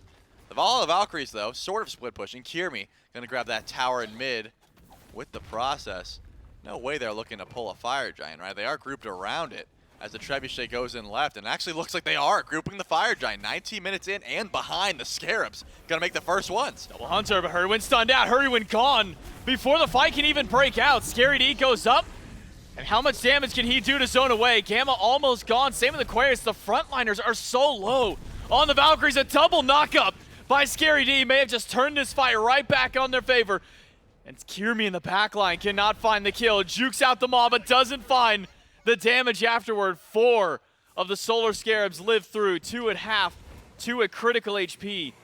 But all the while, Tier 1 tower on left goes down. The might of the Trebuchet just a little too much for the tower to stand up. Yeah, I think my 4 point still stands. I mean, Hurrywin unfortunately tanks up a Fire Giant 20 minutes in, 3k gold down, and gets picked before the fight begins. But once Scary D went into the ultimate, and Sanford Soccer hit the Fear No Evil as well, it seemed like a pretty easy fight for the Solar Scarabs. They weren't able to get too much, and the Valkyries are still playing it about as cleanly as you can. But by now, you got to realize if Scary D blinks to the backline and makes sure these double ADCs can't target down Hurrywind or the rest of the tanks, and they're not free casting, seems like an easy time for the Solar Scarabs to find some picks. They are going to be able to grab the Oni Fury here off the back of that fight and deal with the Trebuchet over in left lane as well. No. But look at this now. The Valhalla Valkyrie is going to make an easy pull onto the Fire Giant. Scary D going to be the first one in. Here comes Hurrywin, but they don't have good burst to try and confirm this. It's gonna be close. Anything can steal it. Freeze to hurry. We'll keep him locked down. Phantom Shell used. He'll drop the wall. Double dash away. Kirmi will find the slow, find the stun, and the spin right afterwards. Hurrywin should be out, but look at the movement speed through. Eagles rally just off the mark, but the freeze will hit. Hurrywin goes down. It's a fire on all 5 of the Valhalla Valkyries. The Scarabs able to get a tier 1, or not, actually tier 1 was already down on that right side. Trebuchet pushing towards tier 2, but the Valkyries are going to ignore it and start pushing up mid. Yeah, Hurrywin going to be dead for this one. That tier 2 tower, the minions are on the way. Got to deal with some Oni minions, so it looks like Sanford Soccer might just grab the tier 2 and right and trade out. When they notice Hurrywin's gone and Sanford Soccer's in right, I was going to say that mid Phoenix might be on the cards. We're seeing a small grouping towards it, but judging by the fact that the ADCs are leaving, there's no way that mid Phoenix is here to be looked at just yet. Shouts out to Bracer, though. I mean, Gamma dropped it, and that's the reason they were able to close gap there onto Hurrywin and make sure that he died after using that Phantom Shell on the first wall. That Bracer movement speed was enough to make sure they were able to chase him down and wall him off once again for the kill. But now the Valhalla Valkyries, just off a good placement and quick pull onto the Fire Giant, should be able to group up here. Once they deal with those Oni minions in right and the Trebuchet, and look for the last 2 tier 2 towers as well as that tier 1 over on right. Scarabs are going to grab Pyromancer and staying grouped up. Possibly looking to see if they can find Kirmi or Aquarius walking in the jungle. I was going to say risky call up against this deficit of 5 members of the Valks with FG. And the builds aren't looking too clean, right? You're not that far behind, but you also would love to get some power spikes. Sanford Soccer, close to that full Titan's Bane. You know Yarkor would love to upgrade that starter item as well. So probably smart to back up here. Maybe defend underneath the tier 2s, but fighting in the jungle, bringing the fight to the Valks, doesn't seem like the smartest call here. Well, we've seen what the Scarabs can do in these jungle fights. I mean, Yeah. more often than not, winning these ones when Sam and Scary team up. But how do those jungle fights now translate to these siege defenses? We start pushing up towards Phoenixes, stripping these last tier 2s off the map. And what kind of tools does Scarabs have to keep the Valkyries out of their Phoenix during these kinds of fights? I mean, as long as they're fighting underneath the Phoenix, it still seems real solid. Like, of course, they're fighting in a Fire Giant now, which does change things. And they're up against double ADC. So the Valks, if anything, should be looking to shred the tanks in front of them and at the very least focus out the Phoenix and get out. Seems to be the call, but the gold lead is ever climbing, J-Mac. They're going to be grabbing this tier 2 tower and left. It's already pretty weakened. And then you got Fire Giant for another minute and 18 seconds. This is one of those calls where I don't think you feel confident enough to go for the Phoenix. And it seems like that is the play. Gamma, got to channel that back. Not going to get caught out by the Mire. Real close, but not quite. So I'm thinking that's all this Fire Giant has to offer. 60 seconds left. Get some upgraded items. Aquarius going to grab the Toxic Blade. We might see some starter items upgraded as well. Looks like Gamma is going to get the Sentinel's boon for some extra gold and just HP when around these minions. Going to get some extra health in that regard. And probably just group up for the next Fire Giant. That seems to be the call. I still think that the Scarabs have a great fight in the jungle as long as they're able to initiate first. You don't want Gamma to walk up, hit a freeze on a Hurrywind, kill the Terror before the fight begins. It's got to be started by Scary D blinking in, descending into madness, and putting some pressure on a BennyQ and Wowie. I mean, if these carries are free casting, like I said, the fight's not going to look good. We've seen this Phantom Shell get bait out of Hurry multiple times so Oh, yeah. far. And almost every time it has been punished right afterwards, once that wall comes back off of cooldown. So for Hurrywin, he's got to play carefully around the relic, around the wall from Gamma to make sure he gets an ideal usage of that. But I mean, again, that's a 2+ minute cooldown relic versus a, probably 10-second cooldown wall at this point in time. So if he uses it, he's got to make sure it counts and got to make sure he can use it to actually get his team either out of a fight and fully disengage, or maybe use it to try and get into a fight. I got to give props to Kirmi, because this is one of those things I talk about a lot, where you buy your starter item in the wrong order, but on Ratatoskr, the Acorn goes there first. Actually, Aquarius is pretty far up here, maybe looking for an opportunity to go for a kill on a Scary D. I can't even make my point because he's stuck because of the body blocks of Aquarius. And the minions spin from the Rat. Scary D still alive, has that ultimate. Root from Hurrywin will catch Aquarius, but Aquarius will dash away. But that's Terra ultimate now down for nothing. No blinks used, no relics used on the side of the Valkyries. Stripping away a major team fight for the Scarabs is a good start to the fight.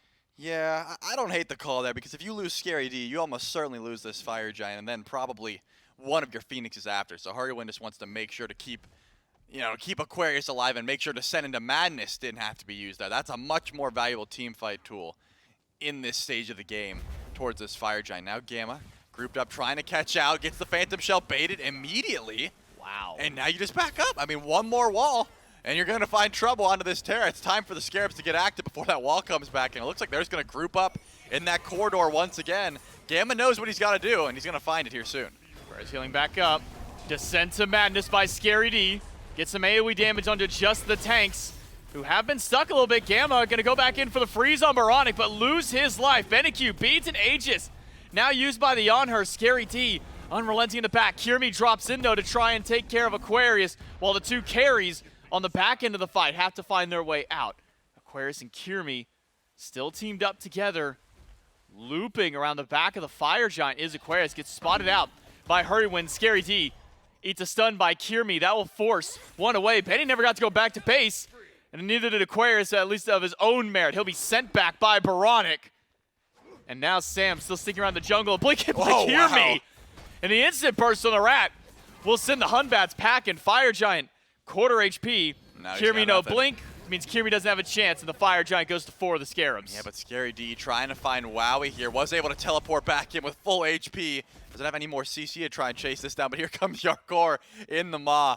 Wowie's going to have that dash come up real soon, or could be in some trouble. Feared away, but the wall from Gamma going to make sure that Wowie gets out just fine. Now Fire Giant in hand to the Scarabs. Not everyone's got it. Temper Soccer unfortunately fell at those back camps. Good play by Kirmi, making sure to strip that buff off of the enemy jungler. But the Solar Scarabs still a little bit down in gold, so they're going to grab that Primal Fury in the process. Group up, then it's their turn to try and grab some of these Tier 2 towers, all of which are still available. That'd be a lot of gold in their pockets, and it's going to help out as this game goes on. So I can give the shout out to Kirmi now. So the Acorn spawns in the starter item slot, right? Usually you buy the starter item in the second slot, and it just looks ugly. But Kirmi sold it and put the starter item in the correct spot, so I got to give props to him. I think he's like the only person that does that. Everyone else just allows it. Well, I'm saying in the SPL. Okay, because I always call it out that it looks gross. So thanks, Kirmi. You can't hear me right now, but I appreciate you. He's going to go back and listen to this VOD, and now out of spite is probably going to... Nah, Kirmi wouldn't do that. No, he's just such a nice guy. Somebody else might. I hope they do. Almost any other jungler might swap that just to spite you from this point on. Kirmi wouldn't, though. He's too nice of a guy to do that to you. Yeah, but now Kirby's going to have his work cut out for him, trying to solo dive the backline. This was the point of the game that we knew would be rough for the Valks. Looking at the draft here from the Scarabs, they've got plenty of Prod Shred, they've got the double ADC, but they also have the double Guardian. Plenty of damage coming through. Top of the damage charts, by the way, from Scary D in this Descent into Madness. This was the position in the game that the Valks did not want to get to. They still have plenty of damage, but underneath this Phoenix, they're so grouped up. Descent into Madness is going to get even more value. Scary D, I think, is itemized pretty much perfectly. Has the Witchblade, has Contagion for some anti-heal, and then High the Nemean. Like, you're just trying to immune some of the auto attacks coming from these physical damage dealers. 2 Tier 2 towers go down already. One more standing on the right, but they're not going to push up those minions. They got Fire Giant for another minute 50 or so. They're looking to go for this left side bird, but it doesn't look like they're going to be able to group up just yet. Same for Soccer and Scary D still in mid. They want to go for a bit of a split push here. It's only Kirmi in mid to try and stop them. Scarabs are one good team fight away from finding their first win of the phase. The Valkyries, even with a pushback, will still have a little bit of work before they can find their victory over the Scarabs for the first time this year. Tensions are high. Scary D dashes over, has now joined in. The Hunters are being zoned by the Cthulhu. The Phoenix and the Trebuchet working back, but not a lot of damage thrown to the Solar Scarabs, and all of its healing right back up for Scary D. Double knock up by the Cthulhu. Hurrywin backs his way out, uses his ultimate to get a little bit of healing, and the Solar Scarabs with the Fire Giant, with the Terra, can back up and reset. I didn't love that fight at first, and a good wall from Gamma is going to stop the DPS onto this Phoenix. Only got about 60% of its HP left, but now finally we're seeing a bit of a true siege. Gamma's looking real weak here, but here comes the teleport in from Aquarius. Fear No Evil still up for Sam. Ultimate from Baronic and Yarkor still available as well. They can find one big pick, one good Fear No Evil. That could completely open the door, but instead it'll just be a focus to the bird for now. Solar Scarabs rotate over. Kirmi finds a little bit of poke, but not much. Now with the minion wave nearby, Solar Scarabs instead not going to push down mid-Phoenix. Only 15 seconds left on Fire Giant. They'll back away, buy up some items, and then reset themselves for the next spawn. Yeah, definitely the smart call. I didn't like that engage at all, right? Scary D did go into the Send of Madness, but he sort of blinked right in front of the double ADCs and then sort of just like stood there, tried to use as many abilities as possible, but the rest of the team didn't follow up. I think that was my main issue with it. Scary D sort of dove by himself. Then Hurrywin goes in, hits his ult, and then retreats as well, just sort of procs it and backs up. At least with the amount of sustain that they had, the Scarabs were able to get that left side fixed. It's a huge win because like, Aquarius doesn't actually have the teleport available for quite some time. So if he does send over to left lane and try and push those fire minions out, he won't be able to teleport back in for the enhanced Fire Giant that's going to be spawning in here in about 45 seconds. So someone's going to have to do it. At the moment, Kirmi is. But that wave is going to push in eventually. So I think we're in the position where the Scarabs are going to sit here and wait. The Valkyries are going to group up, stare at the Fire Giant, and either they're going to pull it because they have to, or they're going to retreat, send someone over to defend, and have to fight 5v4 at this Fire Giant. We've already seen how it goes 5v5 at the Fire Giant when Scary D's able to get to the back line, so that doesn't bode well for the Valks. I think they're probably going to be grouping up immediately and looking to make a pull on this Fire Giant themselves. They have to. They have no other choice. Fire crashing down momentarily. The Valkyries Immediate pull. are already in the pit, have dropped the bracer, found the wall against Hurry, but he's holding on to that Phantom Shell. He's learned. Look at how much, or I should say how little damage was dealt to the frontliner. Instead, it's Aquarius who eats a little bit more of the poke. By having that Terra, it will sustain back up just a little while longer. Pyromancer goes to the Scarabs. The Valkyrie's not able to bait out that relic this time around. Yep, just stall it out. I mean, the Valks missed their chance. That's it. I mean, Aquarius has teleport in 60 seconds, so he can't go back and defend. Someone is going to have to leave, or else the base is going to start to get wheel weak. Now Baronic is stuck. This might have to be the Phantom Shell. Doesn't get used. He holds on to it. They're diving the back line. Wowie's down. He's the first one gone. Sam has found the pick that his team needs, but Yarkor is also low. One hit is all that's needed to take down this Charybdis, but Sam has diverted the attention to the other side. BennyQ goes down. It's the double carries, but Kirmi has found a double of his own before he falls in the fight. Aquarius and Gamma, the last alive. The three carries on both sides are down. They gotta get back. The frontliners are the only ones alive, but the Titan is slowly losing that health. Gamma has got to get back to base to stop this one. Gamma does make it in time to delay the game a little while longer. I mean, was the call not to just chase Gamma there? I don't understand why they let him back. Firemans were going to start pouring in. I guess the respawn timers weren't that egregious. Wowie up in 20, but that Titan would have gotten extremely low if they forced the back. And now since both tanks are just alive, that's a huge win for the Valkyries. I mean, this left side Phoenix is going to spawn back in. You used a lot of relics, but everyone did. Take a look. It's just teleport available, and oh yeah, Gamma's got bracer. So that's pretty much it. This is going to be a double down for quite some time. Looks like 14 seconds for Baronic, 10 seconds for Kirmi. After that, everyone from both teams will be back up. I'm still scratching my head at why Scary D didn't try and chase out Gamma, but I guess they didn't think the Firemans were going to do that much. Maybe I'm overestimating how much that damage would have mattered because Phoenix spawns back in anyways. But already, Hurrywin spawns in, loses the Magi's, and we're going to see some more DPS onto the Enhanced Fire Giant. The rest of the Scarabs on the way, and this is burning real slow. Wowie in melee range of it to get that extra damage. Meyer hits two, locks him inside the pool, but Kirmi to the back line. has found Sam. The Valkyries get the Fire Giant, but Sam is almost gone. He's able to jump out, but Scary D has finally stepped too far forward. The Cthulhu has been put down by the Valkyries. And now with their Phoenix having respawned, somebody has got to go back and let it get that HP back. Let that Titan regenerate. It seems that Kirmi's the one to do so. Man, what an unfortunate series of events for the Eliminate Scarabs. Snicket. Kirmi goes crazy there because look at the relics on the Valhalla Valkyries and look at Sanford Soccer's Blink available. If that Fear No Evil connects on a BennyQ and Wowie, fight's over, game's probably over. But Kirmi immediately dives to the back line, makes sure that the Solar Scarabs aren't able to initiate that fight the way they want to. Scary D goes to the back line, but it was just himself, by himself, up against two ADCs that can shred through him extremely easy when they're not provoked by the rest of the team. Gotta give props to Kirmi there. 8-4 on the Ratatosker, and I'm gonna give him more imaginary points. Let's make him 10-4 for that play. Now it's time for the Valkyries. This is like the third Fire Giant we've seen. This is the enhanced version, though, and it's gonna be hitting a whole lot harder. Their left side Phoenix spawns in, and they're gonna split up the map and start pushing these waves back up. I can see Sanford Soccer over and right, sorting to see if like anyone's gonna push up to these waves. I think he's just waiting to see if anyone is gonna give him a free kill or free relics. There's no beads down anymore at this point, so not gonna be an easy fight no matter what happens. The rest of the Valks are in left lane though, so I don't imagine Sam's gonna find any more aggression on that side of the map. No towers left standing. He's just chilling, man. Aside from the singular tier 2. Sam's just vibing over and right. And now we'll finally go back to base to rejoin his team as we're looking at enhanced Fire Giant 5v5 potential on the left side of the map. Valkyries, all relics, back online. Scarabs, all relics, back online. We're once again on a Phoenix push that could decide a first for one of these teams. Bubble gone from Hurrywin. That's his easy CC immunity now gone. Off an easy disarm by this Bologna. The Valkyries go up with the wall. Gamma doesn't find anybody. Instead, it's Benny, who eats a little bit of poke alongside Gamma. They'll have to sit back and resustain. Yeah, that was a good stun there by Hurrywind, and of course, Baronic able to just apply the honey from such a distance. The damage is going to start to stack up.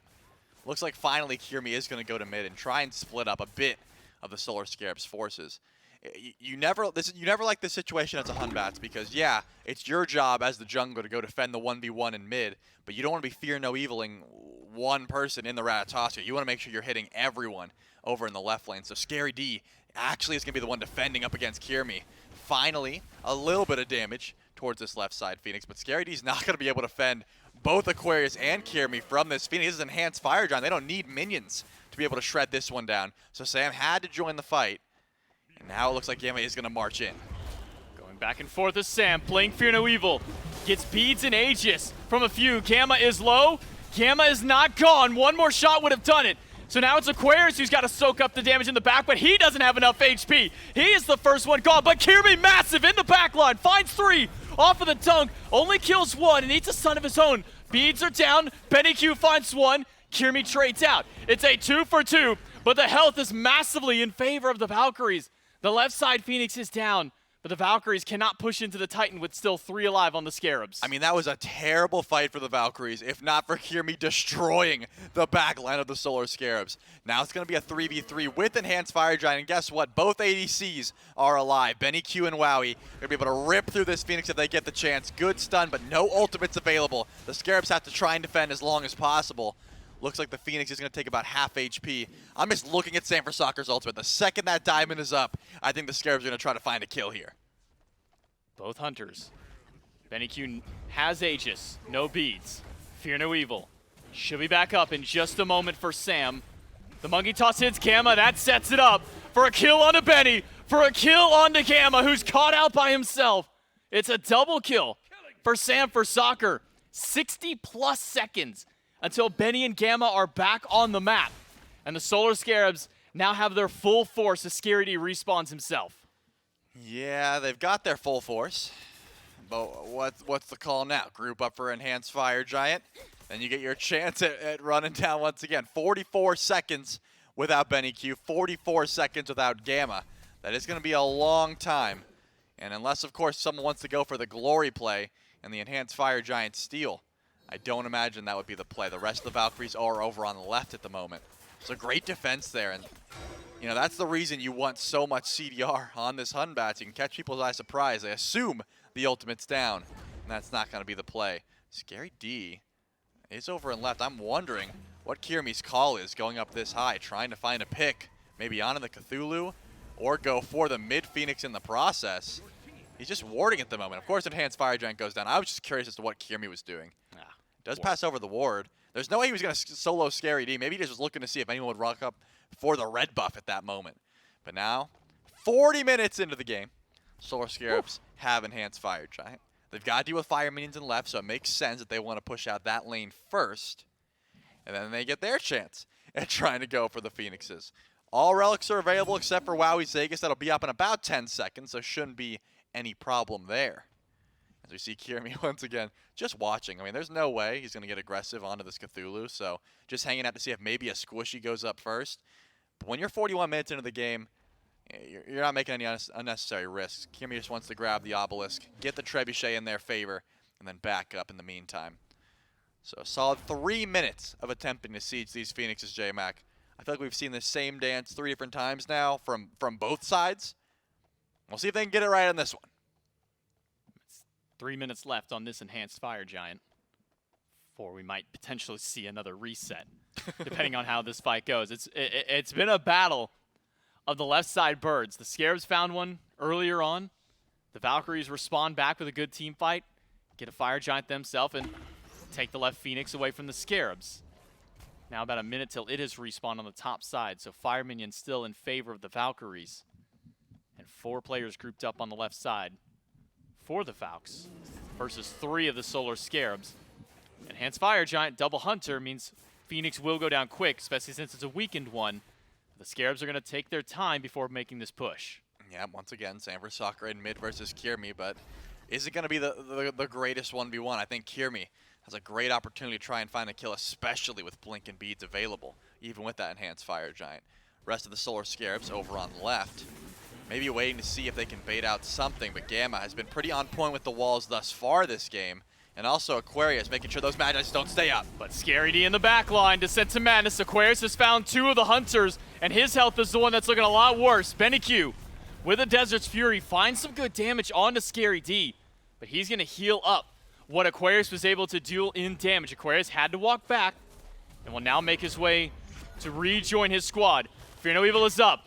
Double freeze. The monkey bounces and gets a kill onto BennyQ. And all of a sudden, the Solar Scarabs can run right in. Aquarius goes down. Kirmi finds one before he pops. And it's Gamma and Wowie against the rest of the Scarabs. Now it's only Wowie to fight against him, and he does not have the legs to stand on. The Solar Scarabs have found their first set win of the phase, taking down the Valkyries in a triple for Sam to end the game and end the set. I mean, I've been singing Kirmi's praises all game. I gotta give Sanford Soccer some credit about how that Phoenix Siege went. Scary D goes to the back line, sort of falls back, realizes, hey, last time I did this, I got shredded through. I'm not going to commit that much of my body to this fight, but enough poke damage came through, stalling out the walls from Gamma, stalling out the CC from the enemy team. Once Aquarius ults in, and then you don't win that fight, Bologna becomes so much less useful. She can't get to the back line as easy. She can't try and disarm these ADCs and try and go for those 1v1s. It just is so much more difficult once you lose that initial siege. And Sanford Soccer had the patience, right? He didn't ult immediately. He sat back for a bit, had so much damage, and they were able to clean up just one Phoenix, but that's all they needed. Well, we saw that multiple times from Sam. The very first Phoenix siege that the Scarabs took, the Phoenix defense that the Scarabs had to deal with, and then that right there, waiting for Aquarius to have to come back, waiting for the opportunity, and maybe getting the best Sacred Monkey kill that we've seen in a while, just a stray bounce. He said, go takes monkey, BennyQ go. out of the fight immediately. And with it, the Solar Scarabs are able to find their first set win of the phase. That's it from us on the cast. We'll throw it over to Gordon Mifflin on the desk to close it out. And it's an exciting one at that Mifflin. Back and forth game, all of game 3. Ultimately, a couple of team fights are what makes the difference there for the Scarabs. I mean, you know, you see it at the end where it almost feels as if that Fire Giant, that Phoenix isn't going to go down till a crucial kill onto BennyQ. Suddenly just floodgates open, Scarabs storm forward. But up to that point, I mean, you go back 3 minutes, Valkyries are on the Titan line at the Scarabs base. I mean, it was just so back and forth, just so much literally that happens in that game. Yeah, for the first 20 or so minutes, it felt like Sam was really just trying to figure out how he wanted to play this Hunbots. I looked up, I think it was like 24 minutes of the game. I was like, surely this is a bug, right? Like, Sam isn't actually just putting up 4,000 damage. Next team fight, he doubled it, and the team fight after that, he doubled it again, right? So eventually, I believe that's called the Sam for Soccer Special, where you're missing everything, and then all of a sudden you're hitting everything, and it looks really good. But this is another match that I think that was dictated by draft yet again. We got a brief moment to talk to the coach of the Scarabs, and he said, look, we outdrafted every single game this set. I'm not 100% certain that I'm with them on that full extent, but certainly the games that they won, the draft was vastly superior. I'm always going to be curious, I guess, well, now what the trajectory of the Scarabs is like. And you know what? You don't have to hear it from me. Instead, we can just talk to the newest member of the Scarabs, the most recent departure from the casting team. We got Hurry standing by for an interview. Yeah, that's right. Hurrywin, who was just joining us on the desk a couple of weeks ago, even just last weekend, now joining over for the Solar Scarabs as the new support. And Hurry, coming back in for your first competitive set up against the Valhalla Valkyries here. I mean, how does it kind of feel, one, being back in the Pro League, but also finding a win on your first set?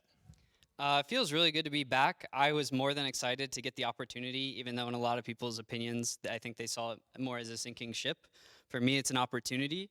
Hopefully we showed that a little bit here today. Clearly there's a lot to work on. It was certainly not clean. We definitely are still figuring out how we want to play, but it feels really good to be back. Feels really good to get the Scarabs their first win as well. And also my first set back. I'll take a dub any day of the week, J-Mac. Yeah, I mean, your first competitive set coming back in here as a support, no less. I mean, the last time that we saw you in the SPL, you were a mid laner playing over for the Jade Dragons. Now you've made your way onto the Solar Scarabs, as you say, find that first win. And kind of talk me through that game, because you guys find that first Fire Giant. You guys are able to push down a Phoenix, and then the Valkyries find that turnaround. I mean, what is kind of going through the comms and maybe some of the mics of the players on there to try and regroup them for one of these next defenses? Yeah, it's a really good question. What ultimately happened is we got a little bit split up in the team fight. We talked about how we wanted to play the fight. We didn't really stick to that plan. I also kind of dropped the ball on Phantom Shelling. We said, when Mir walks up, I'm going to Phantom Shell. And then we're going to turn on the Mir when he's overextended. And I hesitated, got frozen, and then it put Baronic in a bad spot, and the fight got split up from there. So just a little bit of a dropped ball from us there, just a little bit of a hiccup. Fortunately, we still had opportunities to come back and win the game, so I'll take it. Look to try not to make those mistakes in the future, though. Yeah, I know that was something that Charlie and I were calling out during that game, was the Phantom Shells maybe being a little bit baited. You held on to them a little bit longer, so some of the late games, and ends up working out in those team fights there. But I mean, just in general, Hurry, I mean, how does it feel being back now into the SPL, whole new role to kind of work out here? Is this kind of the uphill now that you guys are kind of making your rise back up as the Scares? Can we expect to see a lot more improvement from you guys? Yeah, I'll tell you for sure we'll see a lot more improvement. Just even from today's games, we have a lot to learn. I've had very little time to work with these guys, so only up from here, hopefully. And by the end of the season, I've never been 8th. I'm not going to be 8th this season. I've never been 8th. We'll leave it to the Valkyries, leave them in the dust like we did today. And hopefully this trend continues and I can make that dream come true. Not 8th. Woo, yeah. Well, Hurry winning the Scarabs, not aiming for 8th at least this time. We'll see if they can keep this trend going upwards for themselves. Thank you so much, Hurry Win. Congratulations on your win. I'll let you get back with the team to celebrate. We'll throw it back over to the desk to keep it going. Yeah, a staggered matchup in that one. Talks about leaving the Valkyries in the dust. The Valkyries only beat the Scarabs the one time mid-year last year. You remember, right after very, very disastrous, I would argue, change of scenery for them. It has been a long win streak for the Scarabs here in Mifflin. This win, it does a lot more than just put them on the board. It makes things very interesting down at the bottom. Scarabs find their first dub, but when you start looking at the standings, now you're talking about a team that's tied with the Valkyries and a team that's tied, and this is a name that I didn't expect to be saying at the beginning of this year in this kind of scenario, but with the Bolts as well, making things a lot more tumultuous in those bottom 2 spots. And I think we can really latch on to what Hurry Win said during that interview, which is you can always expect that this team is going to continue to grow. He's just right. This team has only existed in its current iteration for 4, maybe 5 days at most. This is a brand new team and a massive vote of confidence for their growth trajectory, being able to find a win up against the Valhalla Valkyries. Yeah. Sure, the Valkyries have found themselves closer to the bottom than they have to the top throughout the duration of this year, but still they are an SPL caliber team that has stuck together for the entire duration of this year. So I came into this set fully expecting a Valkyries win, and I didn't expect it to take them a whole lot of time either. The Solar Scarabs have washed away a lot of my doubts immediately, And I think they really have found a phenomenal fit in Hurrywind. I mean, you could see it in his comms, you could see it even in his cam, how vocal he was during the duration of that match. You could hear how much attention he was paying by how articulate he was about the pacing of those games and individual moments that need to change and how he's looking to learn and adapt. And that really was what I thought the Solar Scarabs was lacking, an in-game leader that can really direct their focus. Because when you look at this team, and I said it at the top, it is a group of guys that is comprised of immense talent. Every single one of these players has immense talent, but they were lacking direction. Yeah. And if Hurrywind can be that direction for this team, they very well could become a massive threat. And so far, look, hey, if you're talking about a change that was locked in, I think like Wednesday morning for sure for these guys, and is suddenly exploding forward. I think technically Tuesday, they had the knowledge that they were playing with Hurry, but then just come in, get your win, still have a set tomorrow against the Titans if you're the Scarabs. So you're not quite done with the week yet, but what a hell of a way to be able to step back onto the scene for Hurry. What a hell of a way for the Scarabs to bounce back. Hardcore over there in ADC. And, you called them, I think very appropriately, the Frankenstein of the league just because of how much this team is an amalgamation of players. Frankenstein was the hero of that story, by the way. And you know what? We might get to see. Maybe they're the heroes of the story. They're the heroes of this one, right, with the win. The real question I have is looking over towards the Valkyries, right, and having that conversation. I think this should be celebrated as a Scarabs win. But there were a lot of moments there that unfortunately just trip up a few times for the Valkyries. Potential moments that could be victory, sometimes fights that get delayed because Kierme just has a death grip on them. What kind of things do you want to see from them going forward? I feel like the Valkyries' punish game just isn't quite there. Like, even in that last match, we saw a distinct moment where the Valkyries get a Fire Giant absolutely for free. A weakness of the Solar Scarabs rears its head where they just vacate the Fire Giant pit. They go get the Primal Fury, I believe it was, and the Valkyries say, oh, word, the Fire Giant's actually up, guys. You're on the wrong side of the map. And they take it with zero opposition. Mm-hmm. But the sieges just weren't looking quite that good. And Overstay in the 3v3 siege as well, where they try to approach that mid-Phoenix, allowing Sanford Soccer to hit his first phenomenal ultimate of that match. If the Valkyries, or how do I frame this? If it were any other team in the league that were given a free Fire Giant in that exact position, I don't think the Solar Scarabs win that game. Mm-hmm. But because it was the Valkyries and they have some of the weaknesses that they're still trying to develop on, the Solar Scarabs were able to work their way back in. So I just want to see that punish game improved. I want to see them clean up a lot of that late game decision-making and how they approach some of these sieges. So definitely some footage to watch back there for the Valkyries. Already know, Harry said it, that there's some footage to watch back here for the Scarabs, but it's a win nonetheless.